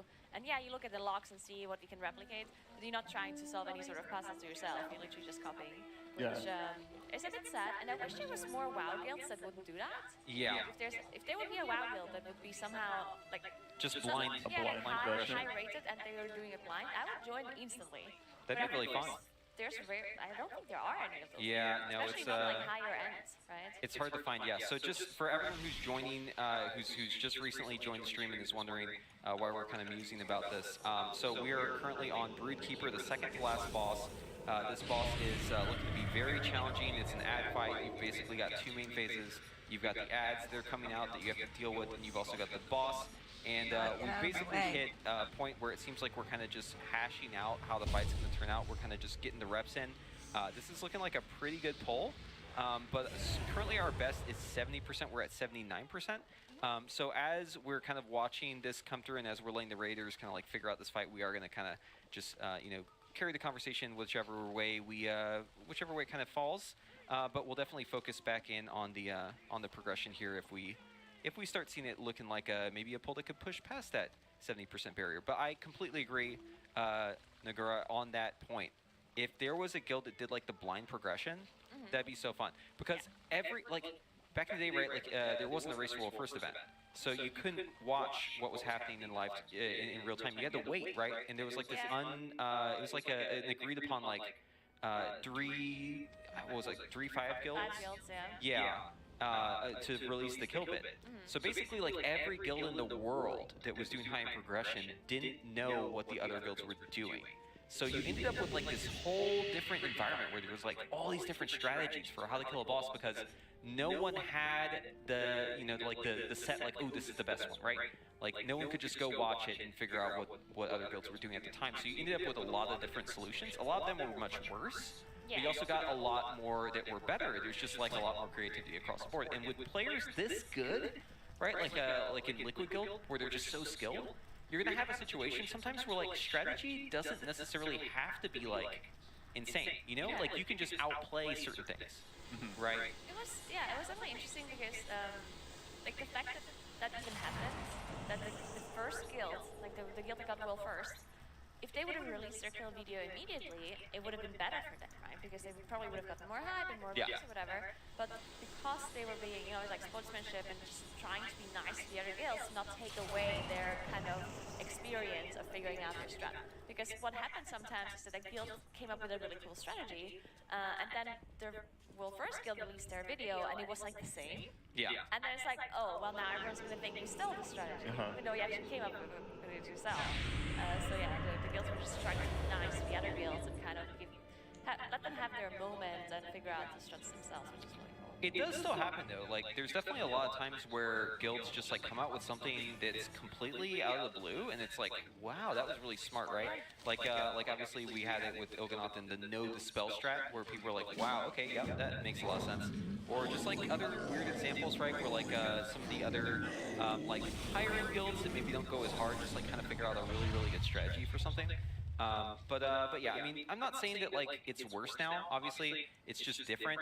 I think as like as someone who's been doing a lot of World First raiding in the past, all three of us, we definitely have like a different perspective because we kind of remember the old times. Yeah. Not to sound too old, but like back in my day, back in my day. Yeah, back in my day. But I remember like quite a few times where we would get a World First of a kill, and then we release our video, and then we look at the other guilds' videos, and we were like, oh my god, that's so much better. Yeah, you'd be like, oh my god, we're dumb. Like, they're so smart and we're dumb. Yeah. Or you saw the strat and you're like, they're dumb. You know what I mean? It's like... Do you remember the last boss in Rogishan Vaults? Oh, yes. No. Will the Emperor. Yeah, I was just talking about that. Yeah, because the Ring of Frost thing. Yeah, the Ring of Frost was so smart. And we played the boss like normally. Yeah. And we were like doing all of And these you just did it good. And then afterwards we watched all of these Ring of Frost videos and I'm like, oh. Okay, that's so funny because we would always talk about this in you know, at the time limit back in the day. Yeah. We would talk about this and just be like, dude, they're so good that they just do it and they don't even think of like the crazy strats because they're just too good. You know, like sometimes it's like if you're too skilled, it's like you don't even think of like the really stupid cheese stuff because you're just like you're just not having as much trouble with it, right? And It's like the funny thing is, sorry, that we actually did do like a similar strategy with Mass Root, where instead of the Ring of Frost, we would use Mass Root, but only like at the end. So we would do some stuff normally, and then at the end we would Mass Root, and then AoE them down.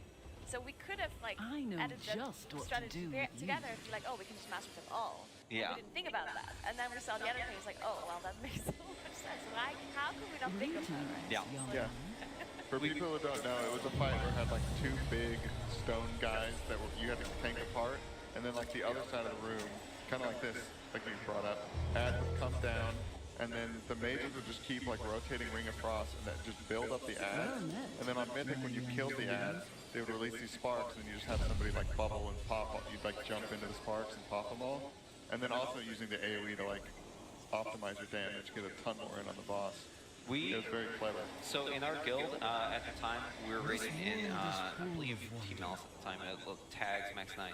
I'm not sure if Tags was actually there for that tier, but Yeah, I I remember like 230, we had that's like our Shadow I'll Priest was playing probably Angel get like because he needed that second Frost. cast on the second Yeah, and we were on Illidan. Illidan, of course, is the server that Blood Legion was on too. They were doing the strategy, doing Coming the up. progression. I remember it was 4, so bad because 3, all of the guilds, there's a lot of really high-end raiding guilds on Illidan. And all of the guilds were doing the same strategy, and it was causing a lot of server lag. So whenever it was like raid time, like peak server time, it actually got so bad that basically like the server was like unplayable if you weren't like in the raid IDs, because I guess they were like prioritizing like the raid instances when it came to like the. You should utilize the gateway. It was getting so bad that like no one could really play it. But yeah, we were like all in the channel together, like basically talking together in our own little channel of mages. Just like calling out Ring of Frost. Do we have some kind of like free stun on those? That's all we were doing the whole fight was just dropping Ring of Frost and, you know, leaving, doing something I else, just coming need back, to drop Ring of Frost. It was really cheesy. But Purple as well. be good for range. Yeah, actually, the guild I joined, that's when I first stepped into hardcore raiding. So I 4, joined Vodka, and they did it. 3, they didn't do the Ring of Frost strat. 1. Okay. And that was the first time. They just had a raid leader calling out like all the assignments. Yeah, the soaks.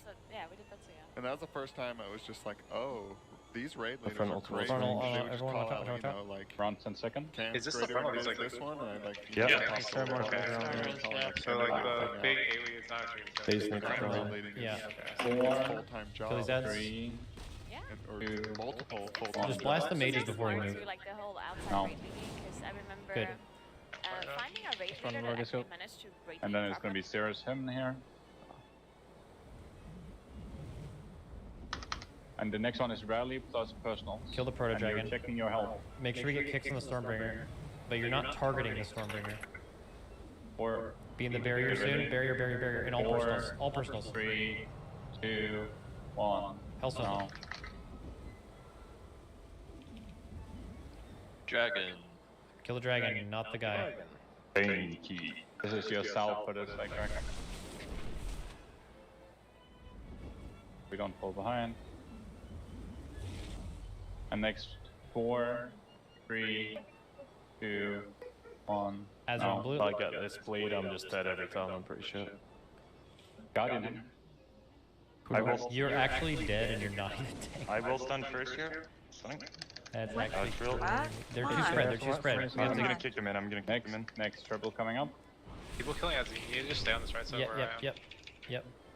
You guys are getting boss. You guys are getting boss to 3, and you're getting cranked. 2, 1. No. Mark these ads and kick them. They're marked. Out of My here. will in there. Okay, charges, get out. Don't cleave each other. Are we resetting bench? Someone kick next on X. X triple coming up. It's fine, don't. I have X. I gotta shoot him like this. 4, On the win. 3, Great 2, fish gather in 1. droves. No. Go Gather meat for us and bring back stories of your exploits. Add the triangle range. Please don't get a boss debuff on the way over here. That would be terrible. Just keep moving out of range. You don't get it. Yeah.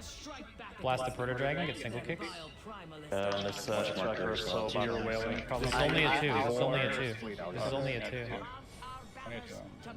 And then it shouldn't be a 3. We can reverse it if you want. The next is a 2. You're right. No, you're right. I'm just fucking stupid. Finish the proto dragon, guys. Sign the first there. And then It's marked as my wailing. I can't get closer. We have guidance. I got it. Needed. Yeah, you God send it. damn it. Kick. Can you get it? Red. Someone back up. Watch Scott. I'll do X. We'll do it in me. I can always wailing that set. You guys have to auto-mark them because it's like I need to focus them instantly or I won't in the first. No, Actually, I'm not change gonna that. make it. Holy Okay, new ads motherfucker. on orange. We're just phasing and need to play. We're coming right now. This is the last fight. These are the last ads of the fight. We bring them on boss. No. Last phase. I'll roll the X going now. Everyone on top of the boss with these ads. It's. Okay, dodge here. I AoE all night. Oh, I got lost it. Spell. Spread out. And get ready to dispel. Here comes the Frozen Shroud. Get yourself out. I can torrent when I'm out of this torrenting. Good. And you can him when you just him now. I'm torrenting here. Gather meat for us and bring back stories Great stats. Get away. exploits. Yeah, got it.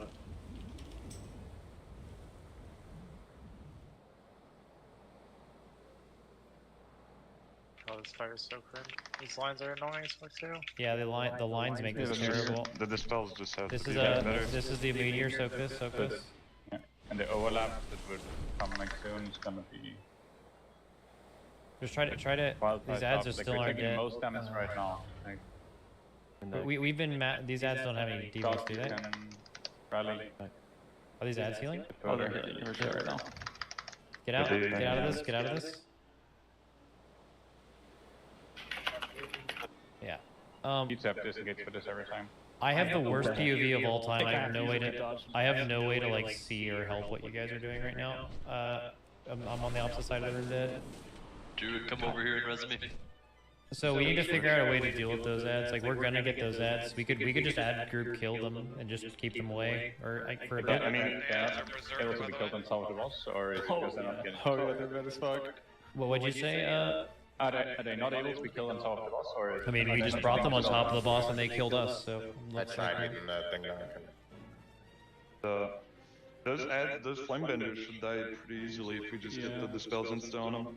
T9 have true shot back up there for those. That's it. I don't think we have to kill them separate. Can Demon Hunters purge themselves, or? No, we'll just do torrent, and then I can mark them, and then I'll purge one, and Kevin can purge one after the torrents. Yeah. And they should just die on their own, kind of. They're kind of killing each other. Yeah, they should die even before we have the single purge, but that's just backup, and I'll get Skull and you Okay, get so we X. phased there on like first pull. We had a bunch of ad deaths though, so like our ad killing was like really slow. But we phased at, let me see.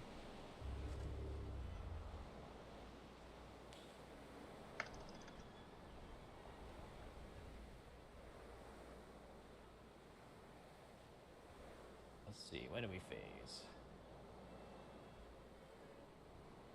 Was the timer supposed to phase like 4:30 or something? Great fish gather in droves. Let's see, should we phase at right about 4:30? So we phased at 74%. I think we need to get that number down to 50. We're new in town, but we've got a plan. We're going into business, my friend.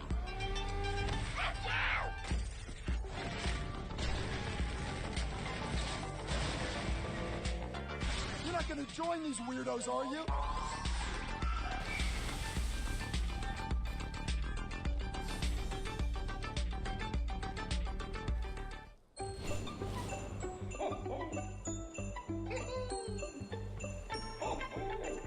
Home is where we make full-bellied belly laughs. Pillsbury, made at home. I will always be on top of them, so that's perfect. Yep. I'll change my macro so I don't randomly mark it.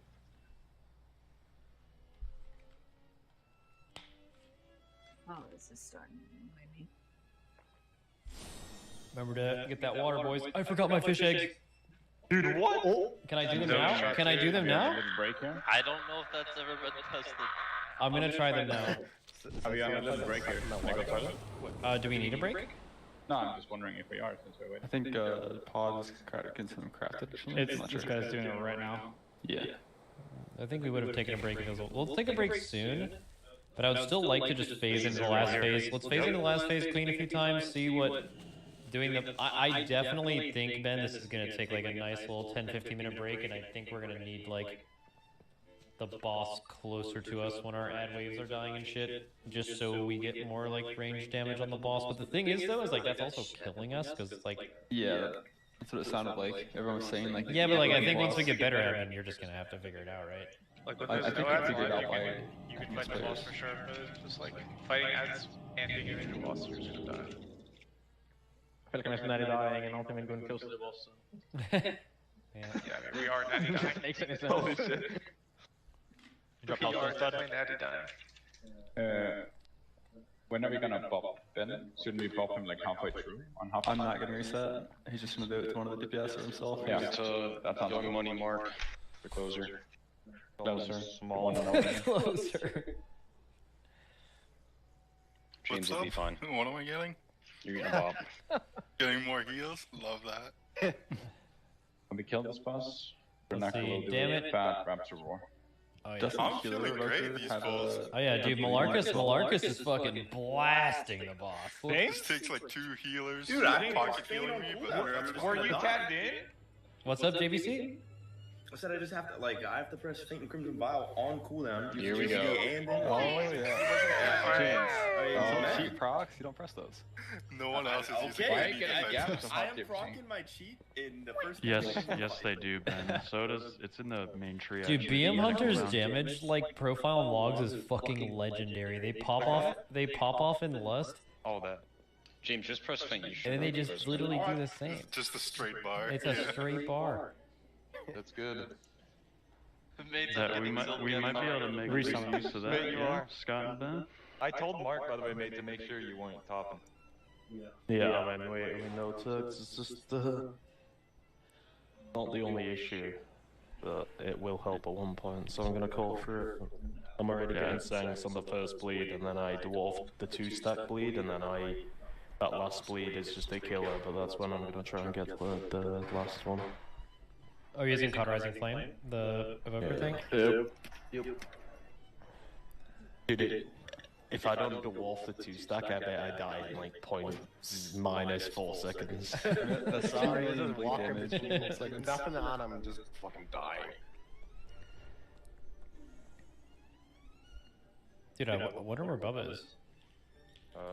He went to bed and ball back. I haven't heard him cough in a while. He's definitely asleep.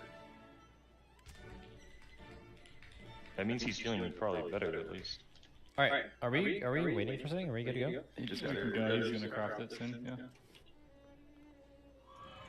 I'm the win. No walk there, I think. Oh, rank 5, sweet. How do you guys feel about MM here, by the way? It's good at killing ads. Yep. I like it.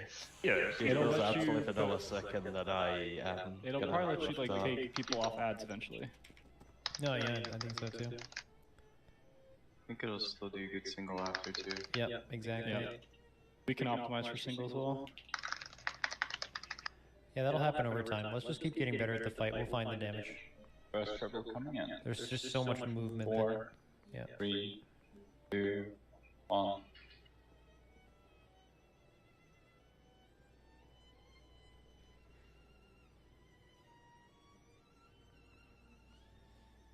Okay, we're gating over.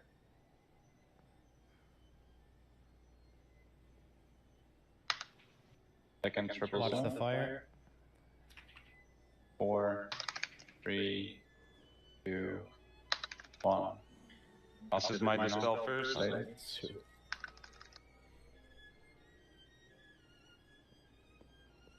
Don't kill the flame bender. He's friend. Now, and purge. Purge. Nice. Next triple. Range, go hit the boss for a bit. 4, 3, 2, 1. That's it. Press me if you can. Press slap now. Look at him. Get out for wildfire range. Don't get it. Don't get it. Don't get it. You can outrange it when you have the circle on your spot. Yeah. Yeah. Okay. Next triple. Let's get these together here. Am I willing? 4, 3, 2, 1. Big down. Big down. There we go. T's willing. Do you bite you already or? Perfect scope. Yeah. Blast these. The next one's loud. Guys, get close to the actual ads range. You're going to sit in a barrier if you don't get this ionizing charge. Yeah. Doesn't look like the auto This is to marker. rally personals. I don't think it is, but I don't have Get to in the worry barrier. anymore. Get in the barrier. 3, Get out with ionizing. 2, 1. The last one is coming to the now. Kick.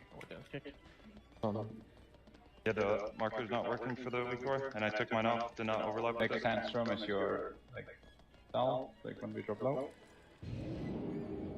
Finish this ad. No rest Any for soft Twisted. ones? We're going to square. 4, 3, 2. Yeah, we And have then to. we'll We, stay on have the to, right side. we definitely have to change something with pathing. We should probably do it sooner rather than later too. It's just way too far away.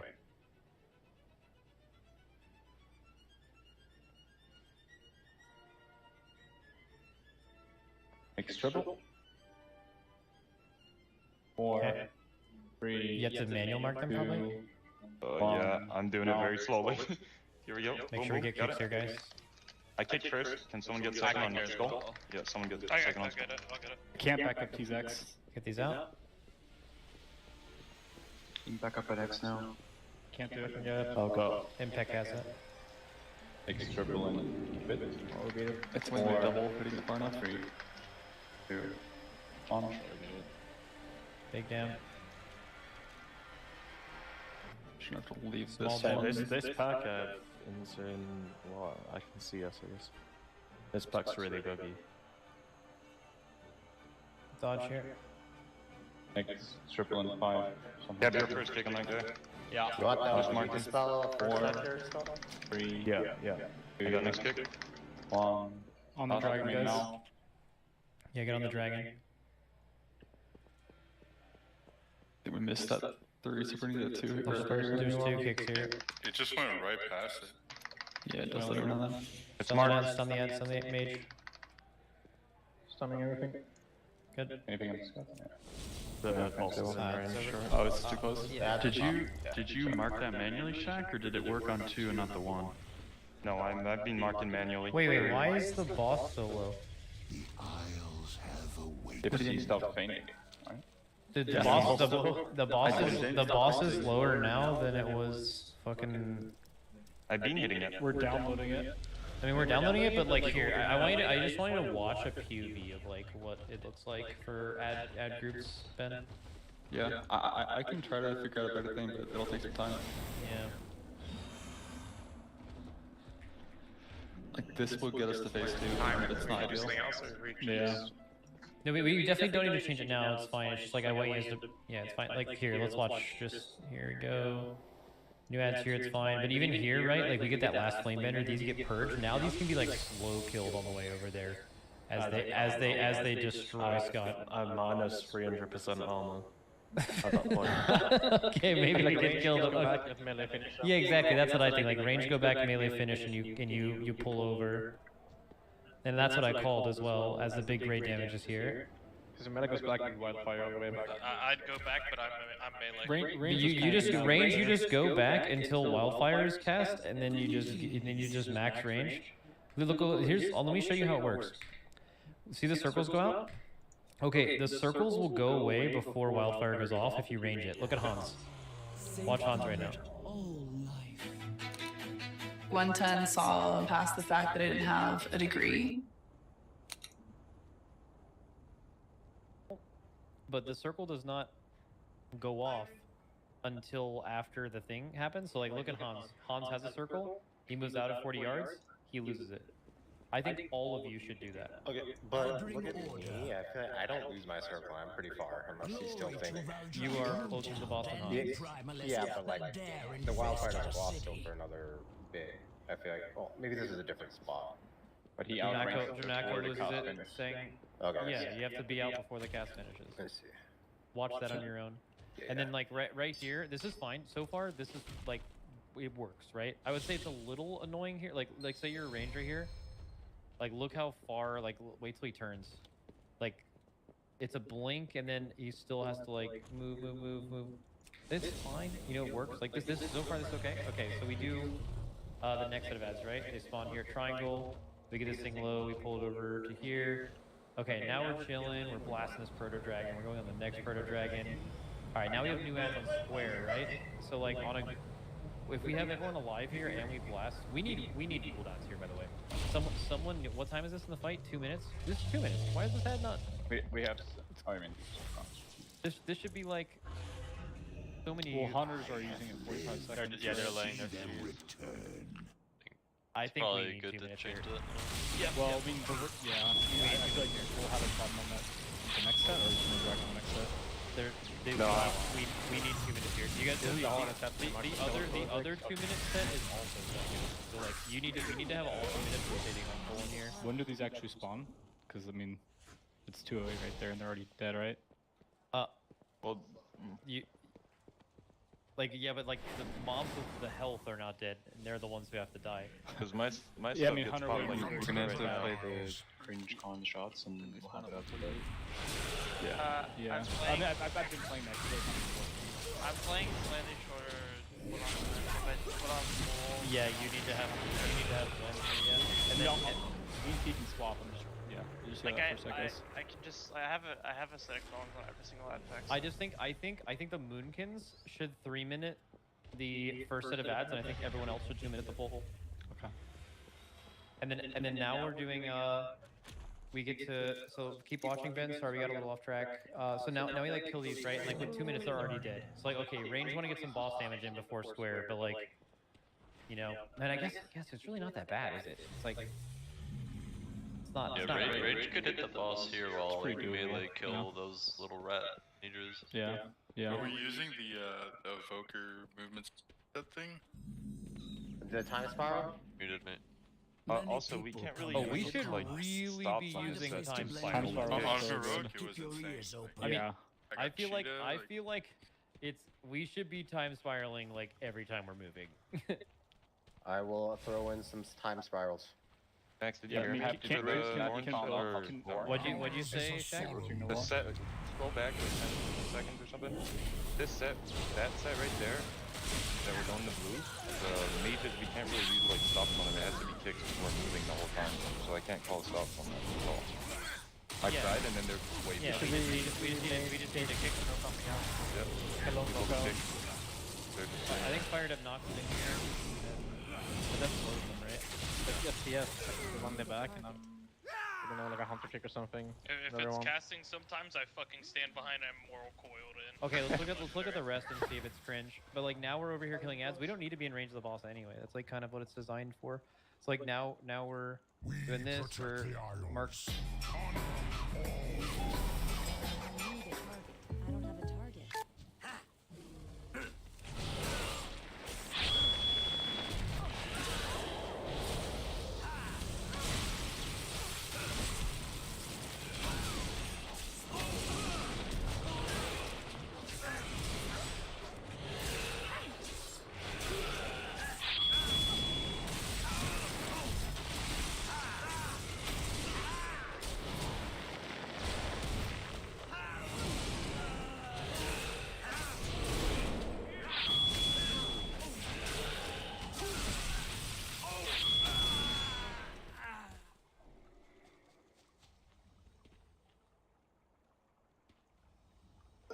Wait, that's insane for something else, but not for now. Yeah. Any specific time spirals? I'll think about it. Okay, alright. I'll press it when I feel it, because I have to move a lot too. Yeah, just you press time spiral when you're like, oh, there's a group of people that need to move from here to all the way over there. Gonna press this, and then you do it. I already got an idea. I like the I mean, range. after the first set's good. After the third set was good too. I like the raid frames in this image on Max's stream. We hold up. this now, right, Boomkins? You're haha THD. Just saying. Yeah, Sturdy. zones, please. You are sturdy. Incredibly built, sturdy. Lamalari and T-Gaddy, if you guys want to use your bear thing or your survival of the fittest on the thing that you guys just died to. I think I just got baited by the barrier because everyone's like in it when the spark thing went out. I think it took like 4 ticks. Of spark? I'm just using survival of this there every time. Yeah. Do we have an air horn if you get ionizing charge on you? That needs to happen. 2, 1. Oh. I love when it's delayed like that, by the way. Anytime the 2 and 3 happen at the same time, that is V-bad. Although I think it's been pretty good to have that not happen, so. Wildfire range it if you're going over. Next round You're coming. willing. 4, 3, 2, My torrent. 1. Stunning. Now.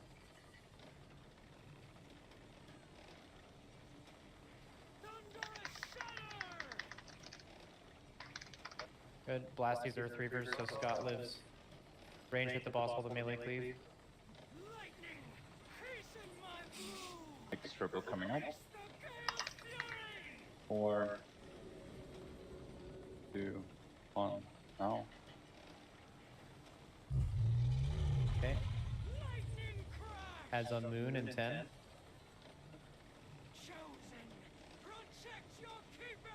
We got a lot more boss damage there. Range, this is the one I want you to outrange. Next My time. willing. Next triple coming up. 4, 3, 2, 1. Now. And the next one is the one with personal rally. Yep. And this is the one where if you have ionizing Yeah, charge, you fine. have to get out of the barrier. I'm gonna move you there, Mark, I think. Here's what we do. You stand outside of the barrier and you Triple move in coming. when you don't have ionizing. No mark yet. Rally personals coming up. Oh, mark 4, me then. I got it. I got it. Non-ionizing's going. 1. Get the now. Nice job. Square ends. Kill the dragon on the way over. You're gonna cauterize Scott on this bleed, right? 24 seconds. Cool. He's fine. Yeah, that's not parried yet. Kick that ad though. 4, 3. Melee, keep these ads there. CS the far one fired up, right? Yeah. Yeah, the one on the left. Try just wailing those mages there. You can, it would be good, yeah. So I do really good that set. Pull these over, pull these over. My willing. User disconnected from your channel. 2, 1. Mark's here. Now. There, Mark. I got it. And drag these to triangle after. Go very far. And was the double? Mark all the way to red. Grab with ionizing. How long on damage? These lines are so annoying. These are the, it's 2 and not too long, right? Next oh no, triple coming up. Never mind. Ignore me. 4, 3, 2. Hit the boss 1. ranged. Now. Hit the boss range, but don't get wildfire. It's in 5. Just outrange the wildfire range. Nice little chair. Get Yep, out. I went in. Yeah. It was fucking clean. Okay, blast these. Next one coming up. Kill the dragon. Great stuff. Big damage here, boys. 4, That's perfect for our 3, timings. Big 1. And last it now. Can we get a backup on Stormbringer, please? Yeah, me. Thank you. Now what's the health over there? Do We're it. doing double next? Or? This should be a 2. No. Turpin. Rickens in the middle different. My It's willing. Mark. This would be a triple. So press personal. Like if you're cracking this little We line. can double darkness in melee. I'm trying to make sure you're throwing it right here. We don't need to. We're gonna live. Fine. Okay. 2. We can go boss right range. One. Boss, yeah. Now we're missing. Is that a 4? No, that's 3. 4.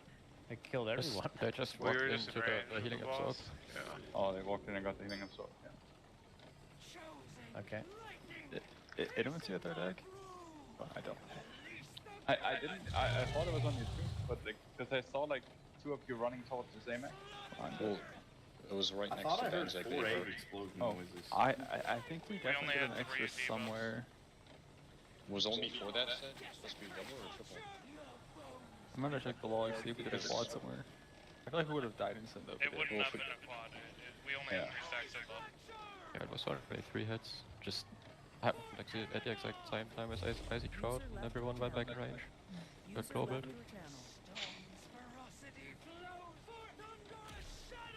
That's definitely a lot better for killing the dragons.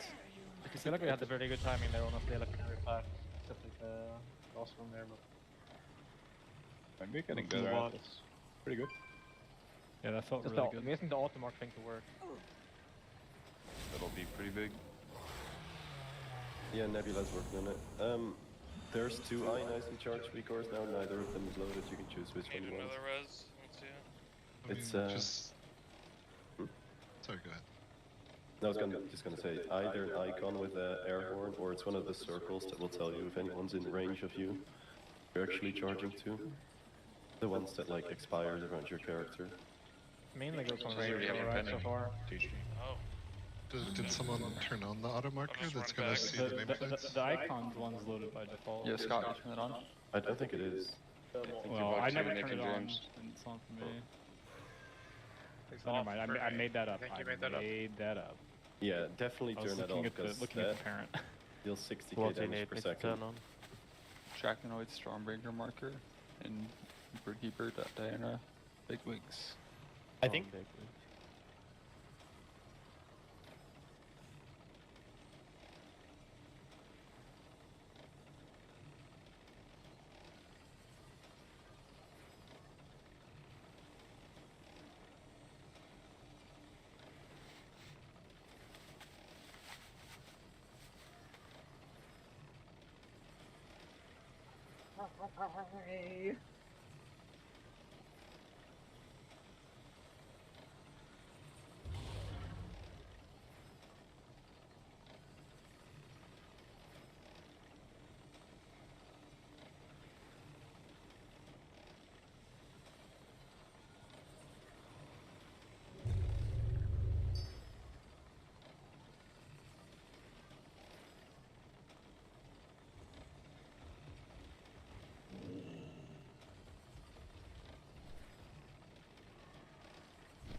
Better ingredients, better pizza, Papa John's.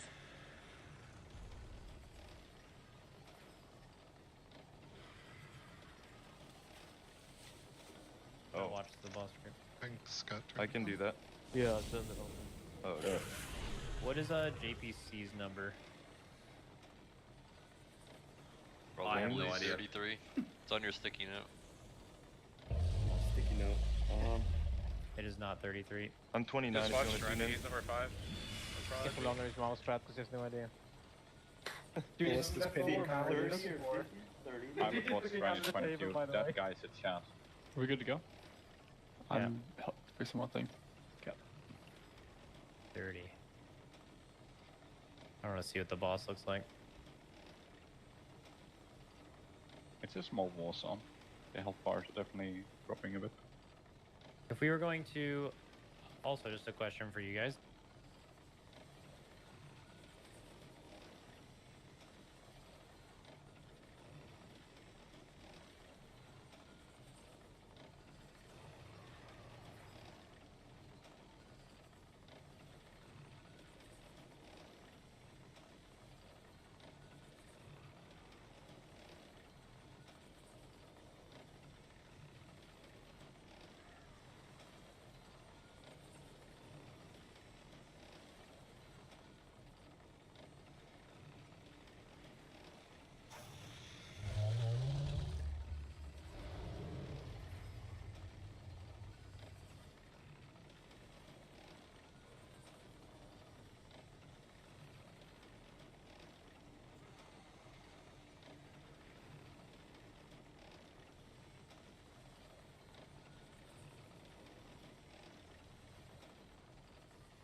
value.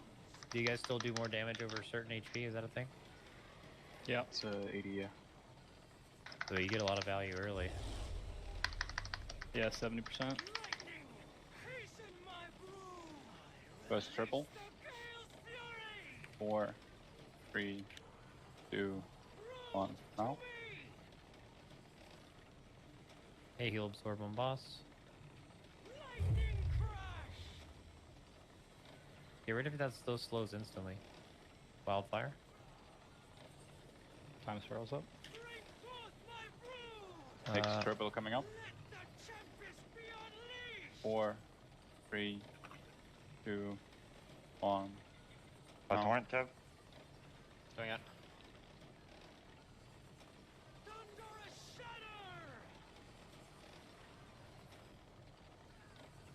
Range can like already leave, right? Yeah, get the fuck out. Come like stand next to the near Next the triple nuts. with healing absorb on boss. 4, Stand fire up 3, tomorrow. 2, 1. Now. This frontal eco is a godsend. The one with the gun? No, the arrow on the nameplate. Oh, Hey, that. wildfire. Next triple in 6, 7 seconds.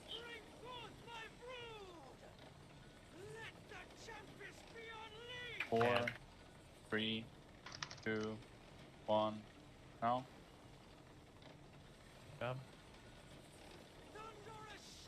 The Second dragon wave's is gonna fine now. spawn soon. Wildfire on boss. Divine him. Next one is personals plus rally plus fairy on early. Remove this healing absorb on you guys. Slow, get rid of it. Coming up soon. 4, Be in the 3, barrier. 2, 1. Now. Watch your health.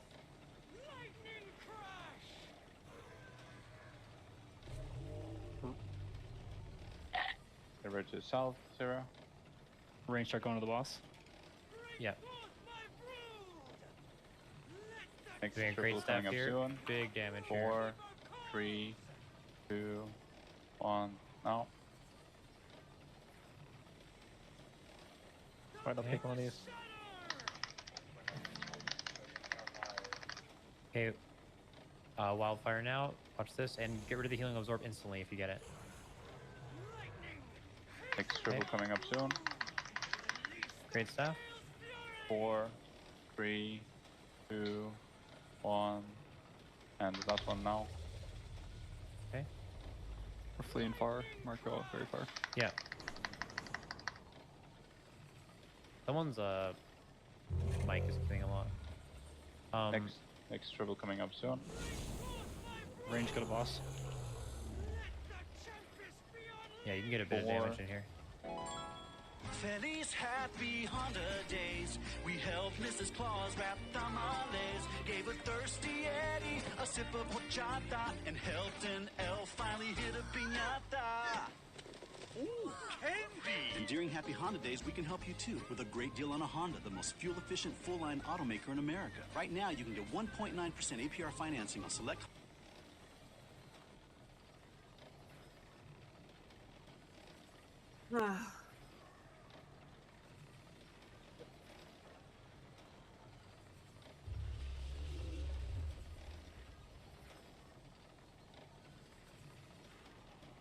Tired.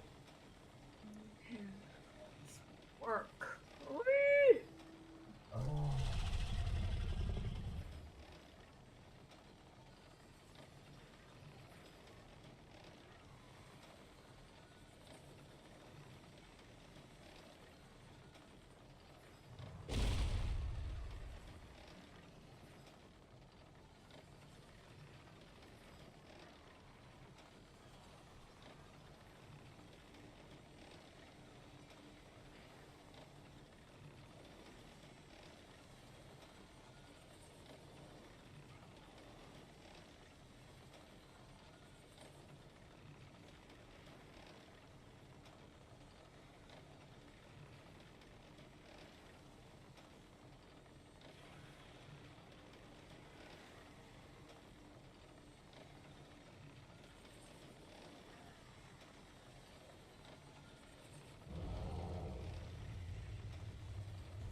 Yeah, this is a fantastic poll. I spoke too soon about not making a lot of progress because they seem to have really like nailed down phase 1, and now they're like getting the beginning parts of P2 down. And I was noticing there, like, this is like a classic thing that WoW bosses do, where they have a handful of mechanics and then they kind of overlay them across each other in different ways across the fight. Yeah. Like you were saying, like there can be overlaps with that Frost Nova root thing, where everybody gets turned into an ice cube, where circles are coming out, and you have to be very quick to get people out. Yeah, the Frozen Shroud is definitely much more deadly whenever there's like fire swirls under your feet. So, you know, you kind of have to make a judgment call on the fly. Like, everyone has a timer for it. I don't know if you saw, but like there's text that pops up on the screen. It basically says like premium shroud. Whenever that pops up and you know that you're gonna have a swirly under your feet, you gotta really make sure that you're like in the process of moving, because if you're standing still, you're probably gonna get hit by a swirly whenever that thing comes out. Yeah, and so once you're rooted, you can either just be killed out of your ice cube, like they can attack the... Hold on, did we not have a soul shard on this one? Is that what's going on? Maybe they like popped it to elongate or something like that. Oh, yeah, you're probably right. Yeah, it's probably worth it. Okay, sorry, go ahead. Oh, I was just saying, what are ways that people can get out of the ice cube? It looks like you can damage them. They don't have a lot of health. Yeah, pretty much like anything that breaks root. So like disengage is gonna work, right? Shape-shifting. Yeah, shape-shifting is gonna work. Yeah, freedom. Anything that breaks a root normally. Also, you can just hit it. Yeah, It's pretty easy to break you it. can also out-heal it, because it's, it's an absorb. Oh, so they just have... And you can dispel it. You can dispel it too. So okay. Master Spell will work as well. Yeah, pretty much every class has some way to deal with it. I don't know if Blood Elf works, actually, because that is just like an enemy dispel, not a friendly. Yeah, that's a... So that won't work. Yeah, I'm not sure about that one, but I know, like, since it has, like, fairly low health, like, if you have any ability that does, like, just incidental kind of cleave around your character, it should also break it out really quick. So, like, if you're a Demon Hunter and you have, like, Emo Aura up, it's probably just going to instantly die to your Emo Aura, right? Mm-hmm. Okay. Interesting. Yeah, this seems like a good ability that could add the...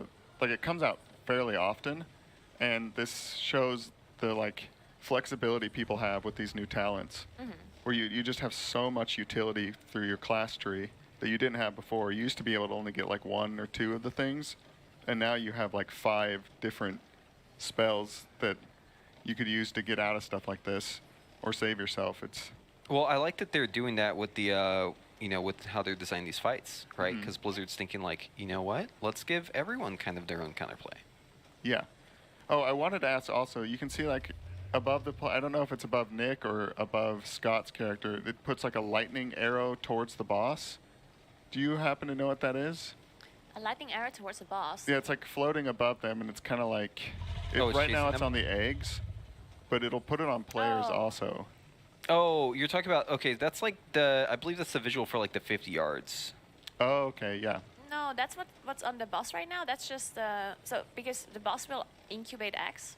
Yeah. And it's always the 2 closest ones to her. Right. That's why and that's the visual showing that if she casts incubate now, it will be those 2 X. Right. That's the one, the eggs. Cams was saying it was on players as well, though. Yeah, I was that's just saying a different one. That's a different ability. Yeah, so the one that's on players is basically like just indicating that you're within range to get the debuff that basically makes you take more damage from... Okay, that's really nice. They've added a lot of stuff like that into the game where you don't just have to track an icon with a weak aura. I like that a lot. Like, all of these visuals are really nice. I think that is definitely something they're doing to counteract requiring weak auras for players, right? Because weak auras are getting fancier and fancier, and people feel like they have to have certain weak auras for certain bosses, and like abilities are literally not handleable without. Like, you just literally can't deal with it without weak aura properly, and that's of course bad. Like, we don't want that. We don't like add-ons are fine, of course, and people should be able to use them if they want to, but it shouldn't be forced onto people, right? Yeah, and that's like such a smart visual too, because it shows you the direction. So you know if like the boss kind of comes in range, you just know you can step opposite the arrow really quickly. Exactly. Yeah, stuff like that's great. And then on the flip side, you've got like the new Thundering Affix, where the marks all turn blue at the same time at like 3 seconds left, and you can't tell which mark anyone has because they're all blue at the same time. Yeah, I don't think I'm one of the people or only people with that problem, so hopefully they add a hotfix in. I think so. I've seen a lot of people complaining about it. I mean, like, visuals are always something... Oh, I was talking about in, like, Mythic Plus, the new seasonal affix. Oh, yeah. Like, in the last 3 seconds of it, right? Because it's like you get, like, a little tornado or you get, like, a spinning ball of wind. you either like in the last 3 seconds they have like a blue orb Yeah. that shows up like at the very end. But for some reason, it's like everyone gets the same blue orb, and it actually like it's so prominent that it's like hard to see your icon. So actually, you're just like blind in like the most important part of the buff, right? Like when you need to clear. And additionally, they also changed the icons to be less visible. Yeah, they're like so hard to see now. In beta, it was like much better. Yeah. I was thinking that it might have to do with color blindness, because on beta they had like the same shape, just different colors. Right. Which in my opinion was easier to see, but maybe if you're colorblind, having the same shape is a problem. So we're thinking, okay, we're gonna change the shape. But now, in my opinion, it's harder to see. No it is matter harder. what. And also the fact that they all have the same circle and are the same color at the end. Yes, it's like that is horrible. Yeah. like what's going on. So if I were to guess, I think they're probably gonna do something about that. But yeah, I mean like, I don't know. Thunder is so cool though. Like it looks I like it a cool. lot. It's just it's a little weird right now. But anyways, maybe too hopeful, but I would like them to put that arrow towards like the closest person with the opposite mark. Just something to like quickly look. I don't know if that makes it too easy, but sometimes in a dungeon it's hard to see through all the nameplates and the mobs and the spell effects while also doing your rotation and stuff.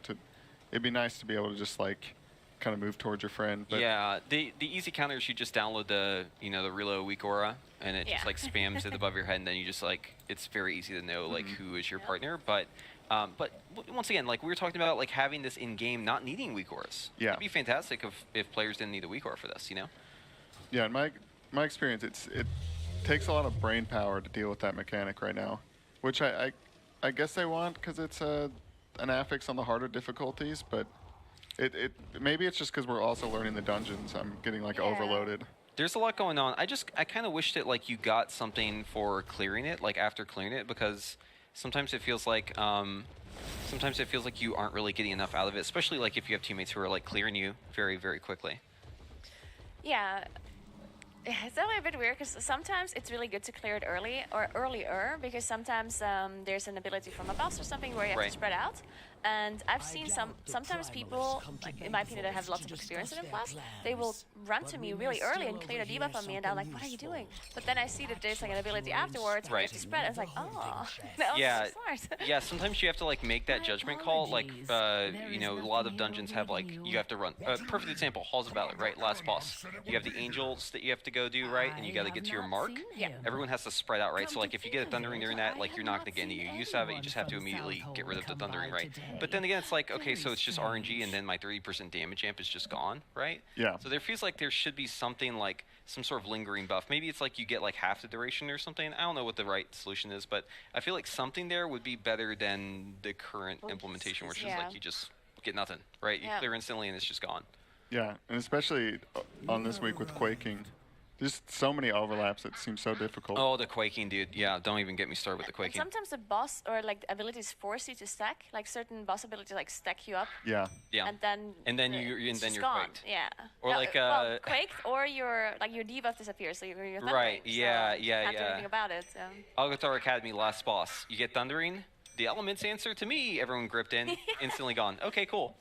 Yeah, nice. I actually just had that happen. I was doing a no-code offensive, and the last boss in the last phase grips you and then charges through you. Yes. And we had quaking explode exactly afterward. As and we all you're being wiped. gripped. Yeah. Yep. That's the wombo combo. I've had that happen. Or Halls of Valor, you're all going through the gate, and you're quaking as your screen is yellow and you can't even see anything, and then you like the screen, the yellow fades out and everyone's dead on the ground. That one's really fun too. Oh yeah, that's great because it's kind of your fault, but you didn't see anything. So what it leaves me like wondering like what's going on with quaking? Like why? I feel like there's a conflict here between some of the mechanics. It's like, oh, are we? I don't know what's going on. And quaking already existed in Legion, right? Yeah. Yeah, we already had this issue then. It's like don't even get me started. I can talk about quaking a lot. Yeah. So we're getting a little later into the night. It's 10:30, I think. Oh, I guess we've pushed it all back. What do they got? Another like 4 hours maybe? Up to the Raiders, but yeah, I mean, we could be going for a while. Yeah. Yeah, night is young. Yeah, they seem their spirits are high. They just had a pretty good poll. Do you think they're just going to keep doing this, or do you think we could have the tragedy of more Mythic Plus tonight? I doubt that we're going into Mythic Plus, at this point, unless there's going to be like a big strategy change. Like if there's something big that's changing and we need to like spend some time kind of running the numbers or whatever the analysts need to be doing there, I could see them maybe having everyone go and do Mythic Plus, but I think at this point it's really just about getting those reps in, because even if they don't have like the strat like completely planned out, I think everyone can probably improve their play on this fight at this point. Mhm. And I think it's all about optimization. Yeah, I agree. I wish we had like a spreadsheet, because if people don't know, there's like all this crafting stuff. There's all these chores you can do outside of the raid. You need to get the primal focus from the Mythic Plus, a 17 higher. Or concentrated, primal yeah. focus, yeah. Concentrated primal focus. I believe you have to do 20 17s or higher, or 2 items down. and then minus any mythic bosses you've killed to get all that. So that's a ton of Mythic Plus that they're able to do. Yeah. Well, it looks like they're going to pull again. They've got the Alright. nice Scott emote there. Scott dog. Yeah, so we also got a donation, by the way, which is a big one. We have a $50 donation by Adramore. And they're asking, Negura, what do you put on top of your Christmas tree? So first of all, I don't have a Christmas tree this You don't have a month. Christmas no, tree? because I'm here in LA and I'm going to be home pretty late, like I think on the 23rd, unless the race goes even longer, which we don't know. So I haven't put up a tree. I might do one like later, but probably not. Okay, I have a question But for when you. when I do have a Christmas tree, then I don't actually have like one of these proper things, like a tree topper. Like the angel? Yeah, I that don't goes on have top? any of Yeah. that. So I always take like a ribbon and then just put it at the top. Oh, like a little bow. Yeah. Yeah, that's nice. I think you should get like a moon. Yeah, Yeah, that's moon on a top, good yeah. idea. Okay, I have a question. Sure, yeah. When do you normally put up your Christmas tree? So if it's a real tree, I will put it up on the 23rd. Okay. 'Cause it doesn't last very long. And otherwise, I'll put it up as soon as I feel like. What about you, Camps? When do you put up your Christmas tree? I don't put it up. My wife does. When does she put it up? She put it up, I think, like December 1st. She's very Yeah, excited okay. to decorate. I love that. So, yeah, I've been trying to figure out when people do that. We don't have a Christmas tree anymore. We have cats. Oh, yeah. They'll You ever tear it had? up? Yeah. Well, they won't tear it up. They'll try to climb up it. Oh, and get. What happens when they try to climb up it? It topples over and it falls, and then the cat just like You can stares have a at you. smaller tree somewhere. Yeah, we actually have. We had a small tree, Yeah. and Peaches, my cat, he toppled over immediately, and we have a really good photo of him where he's just like so smug and happy that he just did the tree knockover. Aw. And it ended up getting picked up by like some BuzzFeed article that was like top 10 cats who hate Christmas, and like he was like number 7, Peaches. I love that. Yeah, I'll try to find the photo and send to production. But yeah, Peaches hates Christmas. But yeah, thank you so much again for the $50 donation.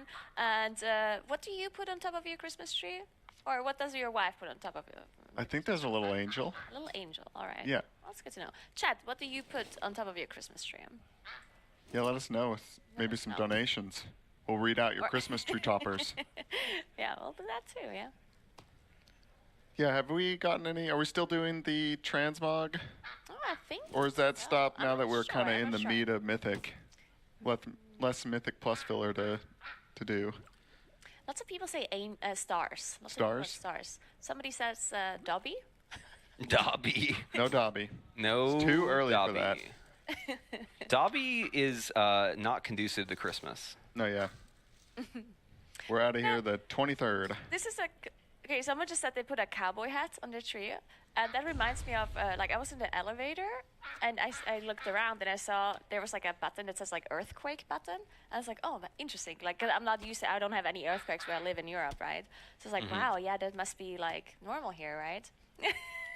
I'm saying this over the production right now. Here, Cam. Oh, is this the Peaches attack? Yeah, we'll send that to production to show that. Laser eyes. But then next to that button, I saw a cowboy hat button.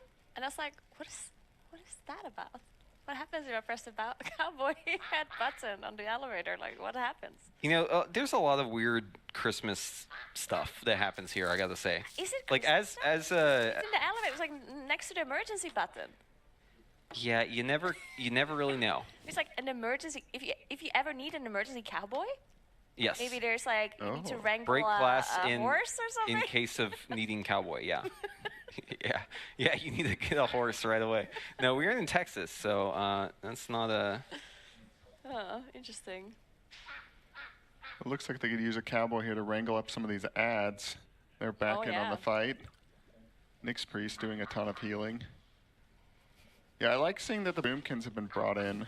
It's been kind of one comp this whole time. We've got like a much different one on this fight. Like we pointed out earlier, the double DH, only one rogue instead of like 3 they've been running, only one mage instead of the 2 or 3 they've been running, and then 3 hunters. They've been bringing Malarcus in when they think they need boss damage, and you can see Llama Larry sometimes on the meters like doing the cleave on these ads, and I'm assuming Malarcus is just staying as full-time as he can on the boss, and then maybe coming over and helping kill some of like the priority ads with a lot of health, like the Frost Proto Drake. Do you think he's maybe playing that just to like just do the staff movements and stuff like that, or for the BM? Yeah, because BM is like so mobile, right? Yeah, it's so mobile and just does like ridiculous single target. Tags was showing me some of the meters on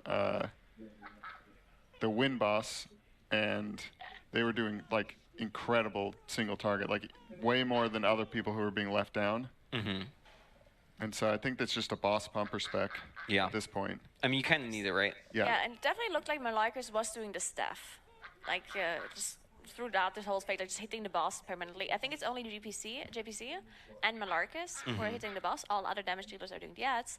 And then Malarcus is also doing the staff. JPC is not doing the staff because, of course, as a melee, you don't want to like walk away from the boss. Right. There's one healer, I don't know which one, plus Malarcus that is doing the egg duty, basically. Makes sense. Also, people told me that it's not a cowboy hat, it's a fire hat. Oh, okay, yeah. Okay, never mind. The whole story makes sense now. Man, but it would have been so nice to have a cowboy. I was so confused when you were talking about this cowboy thing. I'm like, is it like a decoration? Like, what's going on here? It's literally a button with a hat. So it's Yeah, like, okay. Looks like a cowboy That's hat. like if you get stuck in the elevator, you press that button. Yeah, That's what that's for, yeah. Oh, have you ever pressed the bell button on the elevator? Have you ever done that? No, what does it do? It rings the bell. Oh. Which bell? The elevator has a bell. Oh, that's useful, I guess. Yeah, I don't know what it's for, but I used to press it when I'd always used to press the elevator bell buttons when I was little, and my parents would be like, "Stop that! What are you doing?" I love it. Maybe it's just like actually like a different button for an emergency, or you're like calling the company that installed it or something, and they're just like, oh, no, it's for we need Christmas. again. It's a festive. It's also for Christmas. It's jingle bells, you know. Ringing all the cowboys. I've heard that like there's like some theories that people have that like the door close button doesn't actually do anything. It's just like a psychological thing. Yeah, I can see Oh, that. it does do Yeah. that. Our elevator in our apartment complex is incredibly slow at closing. Like, you literally will stand inside the elevator and you look at the door and it just doesn't close. But if you instantly press the close button, it closes. Immediately It closes. does? Okay. Yeah, so it does work. That's not messing with like a perception of your time. No. Well, I mean, it's possible. Yeah, anything's possible. Anything's possible. Yeah. We'll have to look into that. I want to see if they're wired. It's to break in We need there. let's go time it. We need a stopwatch. Or just crack that thing open. Yeah. Do you know what's going on here? Are we just like talking strat, or what's happening? I assume so. I wonder if they also like discuss any sort of changes, because this is like one of the things. If there's a boss like this where there's lots of different damage profiles that are kind of required, whenever you change your strategy and whenever people get better at doing their rotation and like executing the fight, you will maybe need less damage on something that you needed more before. So at the start, you're maybe like, oh, let's get all of the AoE classes. And then maybe later on, you realize, oh, we actually have so much AoE, we can actually get rid of some and get more single target or something like that, right? So that's definitely something that they might be changing as they progress through their fight. And with the new talent system in the game, like you can make like minor optimizations too. You can be like, oh, so it looks like we need like 5% less AoE. Maybe someone can like remove one talent, swap it out for like a DPS talent. Yeah, sure. Yeah, I'm curious how much the analysts know about all the different talent builds you can come up with. Ooh, yeah, that's an interesting question, right? I mean, you have to have really like a wealth of knowledge to know all that. I think it's like one of those situations where like there's probably no one who has all the information, but if you get enough people who kind of know the right people to ask questions to, then you can reach a point where it's like you probably have all your bases covered, right? Yeah, and maybe they know about the utility aspect, right? Sure, I'm sure I they know the see utility. I would be curious to know if they know like the damage is parts, definitely because that's like a where it lot gets really more complicated.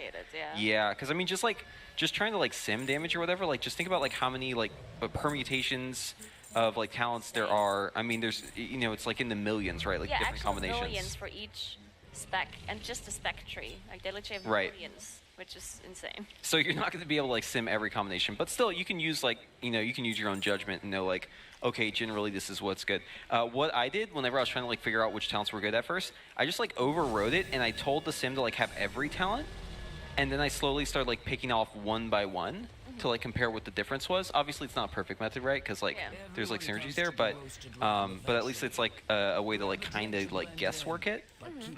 And yeah, I mean it's really interesting. Like you find things that you don't expect to be good that end up being like really good, and there's things like that you expect to be good, they're just like trash too. Yep. So it's always fun to find that stuff, or things that are just bugged. That happens too. Oh, yeah, bugs are always the most interesting bugs are the ones that are like you just don't notice. Yeah. I'm pretty certain there have been abilities that were bugs for years without anyone noticing. Oh yeah. I'm sure that has happened. There's also abilities that have been bugged for years that everyone notices, and they're just bugged for years. Yeah.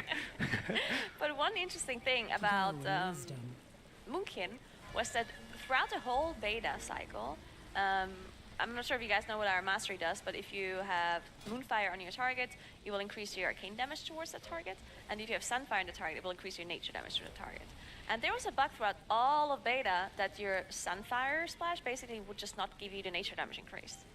And Yeah. that's a lot of damage. Like that, I think it's like 10% of our damage in like in an AoE situation. So we were doing 10% less damage in M+ and in all kinds of AoE situations without us actually knowing that we're doing 10% less damage. Yeah. So that's why people were like, oh my god, Moonkin is so bad in M+, because we literally did 10% less damage than what we're supposed to. And now they fixed it. But yeah, I'm glad Jundara noticed, Moonkin Theory Crafter. Yes. He was like, guys, I think Hey, I've there's got an something issue. big to tell you about. Yeah.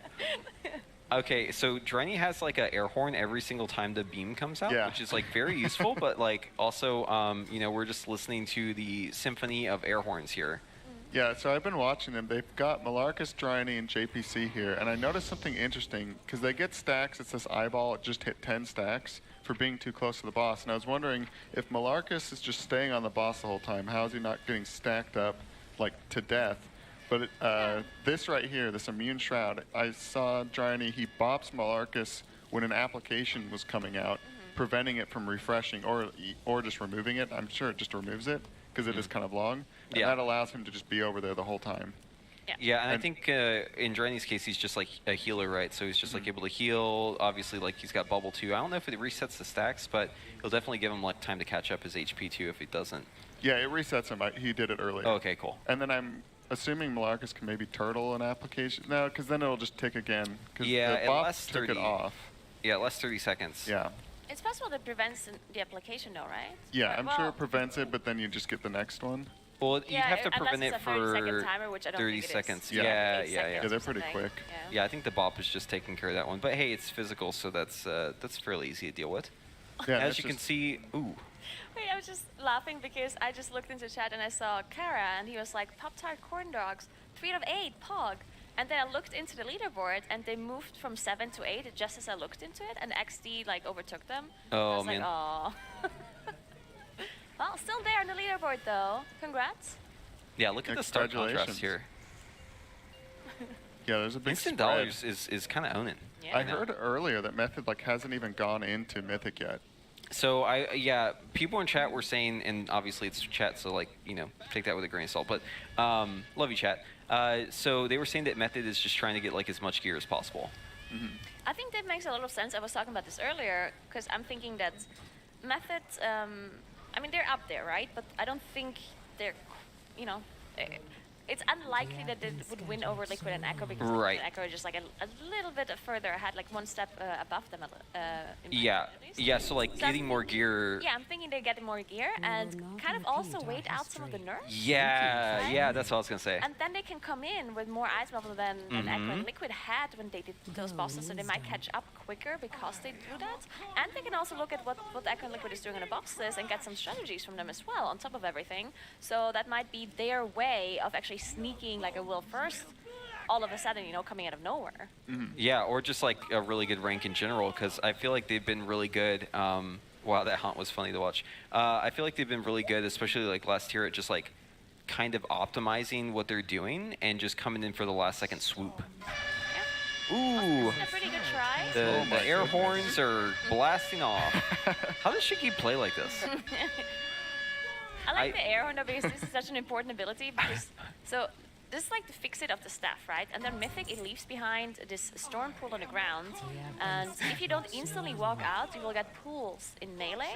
And that is very bad. So as a melee, you need to walk out immediately. So this air horn just reminding him. And you see, unfortunately, there's quite a few people already dead. But we're already 6:20 into the boss fight here. So 1 minute 20 into the second phase. There's a ramping debuff that the boss stacks up, doing more and more damage. So kind of like a soft enrage. And you can see right now it's still pretty manageable, though. If you look at the rage frames, yes, there's damage on the raid, but not as much yet. So I think they can definitely stay alive a little bit longer if the healers have enough mana. Yeah, and every percentage point from here on out, we are at our best. 44.29% currently and dropping steadily. You know, I think earlier, someone was trying to break into Shakib's car. I think that's what we were hearing instead of Weak Aura.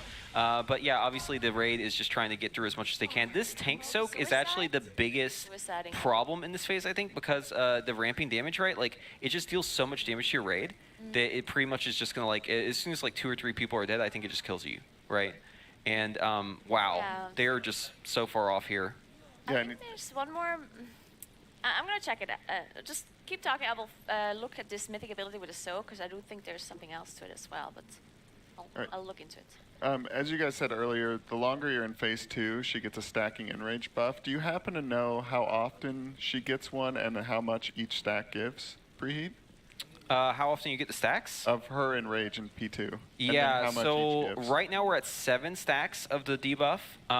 And it looks like on our best pull, we were at 8 whenever we wiped. I don't know exactly how I just saw long the timer. It's about 30 seconds. 30 seconds or so? Okay, yeah. So each one of those is... Okay, basically damage reaches a point where it seems to be not really manageable, probably around 8 or so. So if we can go off of that, we're kind of like 30% off of where we should be, roughly. Obviously, you can optimize a lot of boss damage in phase 1. There's still a lot of damage they can find there. But that seems like a lot to me. Yeah, and that's the thing, like, the more they pull and optimize P1, they can, like, maybe pull someone off of the ads, maybe have one of the hunters go BM, another boss bumper, or, like, bring in another rogue instead of somebody to, like, go and beat up on the boss. Yeah. The rogues are extra good over there because they seem to be able to cloak off or do something like that to get rid of the debuff. Yeah, they basically have, like, a tool for everything. Yeah. You know, the tricks of the trade, if you will. Yeah. But no, the damage debuff there, I mean, I'm sure, too, like, if we have everyone alive, maybe, you know, with like, all the people alive and using, like, the healer cooldowns and other various abilities like darkness, like, you know, anything that's, like, a raid cooldown, I think maybe we can get, like, much lower than 8, but it definitely seems like as it's falling apart, 8 is just, it's a lot of damage. And what percentage does she push to phase 3? So I don't actually know. We're kind of looking through the boss information right now to kind of get some information on this boss. Trying to find, like, is there somewhere where we can actually just check the journal? Because a lot of guides just, you know, they TLDR stuff, so they don't put the whole... I'll be honest, if I need to check the journal, I just log into the game. Yeah, that's what I always do as well. Yeah, but we can't really do that up here, so... yeah, it's a little bit unfortunate. I wish there was, like, an interactive journal. You could perhaps try Wowhead, see if maybe, if they have a tool for it? Or maybe somebody in chat can let us know if you got the game open. Yeah. Yeah. Does anyone in chat have a website or something that gives us, like, a dungeon journal? Instead of... Because I checked Mythic Trap and stuff like that, but it literally just gives you a guide, and it doesn't show you all of the abilities. I'm going to try to look it up tips on my phone here. Yeah, I'm liking what I'm seeing so far. They, like, in my opinion, they need to just have polls like that, like, for the rest of the night. They need to be getting to phase 2 and Yeah. like making progress. They have some deaths here and there that I'm sure it's people just like dealing with the overlaps. And once you see it once, you go, okay, that third one, I like need to save my ice block or some sort of immunity. I was trying to be careful with it, but like I'm just gonna have to pop it there. And that's just stuff that they'll kind of like repetition work their way through. I actually did find one on Wowhead now with some abilities. All right. Yeah, because the one thing that I was thinking about is this extra tank ability in last phase that they're dying to the soak. And it says it's mythic only. It's called Mortal Stone Slam.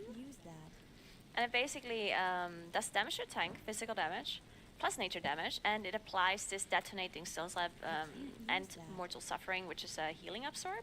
Okay. It's a 90% healing receive reduction for 12 seconds. And it does that soak. So it basically says it explodes for a lot of nature damage, split evenly amongst all players within 15 yards. Okay, so there's nothing to it, it's literally just a soak. Yeah. But it just does a lot of damage. And like a single player being dead at that point means you're going to take, 5% more damage, right? Yeah, like everyone is going to take more damage. So it definitely has like the snowballing effect where like the more players you have dead at that point, it's just going to become unmanageable very, very quickly. You won't be able to soak it. And then you end up in a situation where you basically have to just sack the tank. Yeah. There's no like punishment for sacking the tank other than they're dead. Yeah, I was thinking that as well because I saw that they did sacrifice Scott, I think, and then a couple of seconds after everyone died. So I was thinking maybe there is a punishment for not enough people soaking, but doesn't, at least on Wowhead it doesn't say anything about that. So. Yeah, I don't know, but definitely like getting that late into the fight without like any combat resists used is going to be like really difficult for them. So.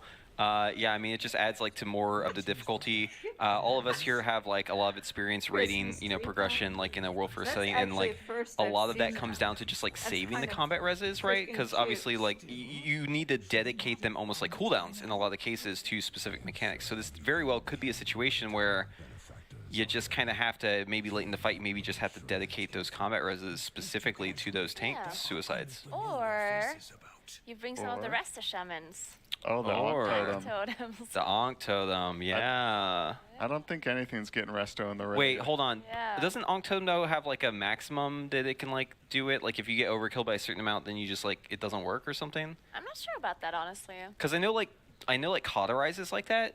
A lot of cheat deaths are like that. Deaths, but it's not a cheat death, you actually die, right? Okay. Because I do remember that there's quite a few bosses where you would cheese tank mechanics by literally just sacrificing your tank and then resting back up. That has happened a lot in the past. And usually Blizzard is really good at avoiding that from now on, because I remember on Archimon there was 2 different mechanics where you suicided the tank on. Right. That made the boss fight so much easier. Yes. So everyone kind of did that. And of course, in hindsight, Blizzard is probably, well, actually, that's not what we wanted them to do. So Don't even get me started on Helya. Oh yeah, and Helya, so stuff like that. So I guess they were thinking, okay, we're gonna make it so if you suicide the tank, something happens. Right. So yeah, for this soak, it doesn't seem to be the case. So maybe they could, cheese that. It does definitely seem like something that might be a good idea. But then again, like there's obviously a lot of incentive too to just like do it right, because if you can just get to the fight and the boss is low enough, then this shouldn't really be an issue, right? You just soak it with the group, and as long as people are alive, then you don't really have to worry about it.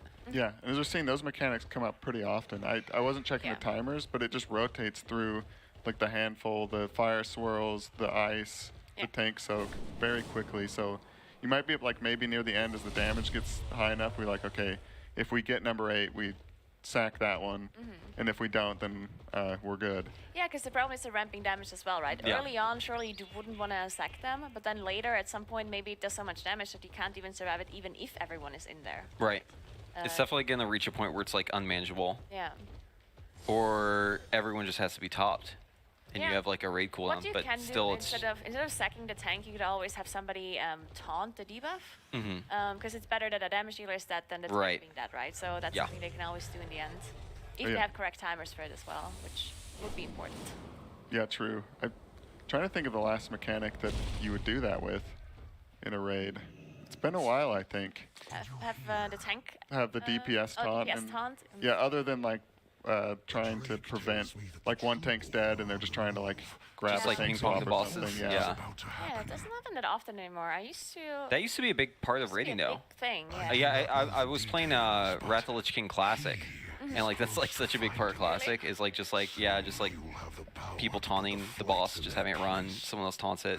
Yeah, they were doing it. a lot of that on Grim Totem actually. Yeah. And that Tags was getting. I heard him kind of complaining. He was like, "These ads have so much health, they enrage, but you could just taunt them and have them like run back and forth." And then they went to bed and woke up, and the ads have been nerfed, so they didn't have to do that anymore. Didn't have to worry about it. Yep. Yeah. Very interesting. So I've noticed like this coin here. It's got like a little.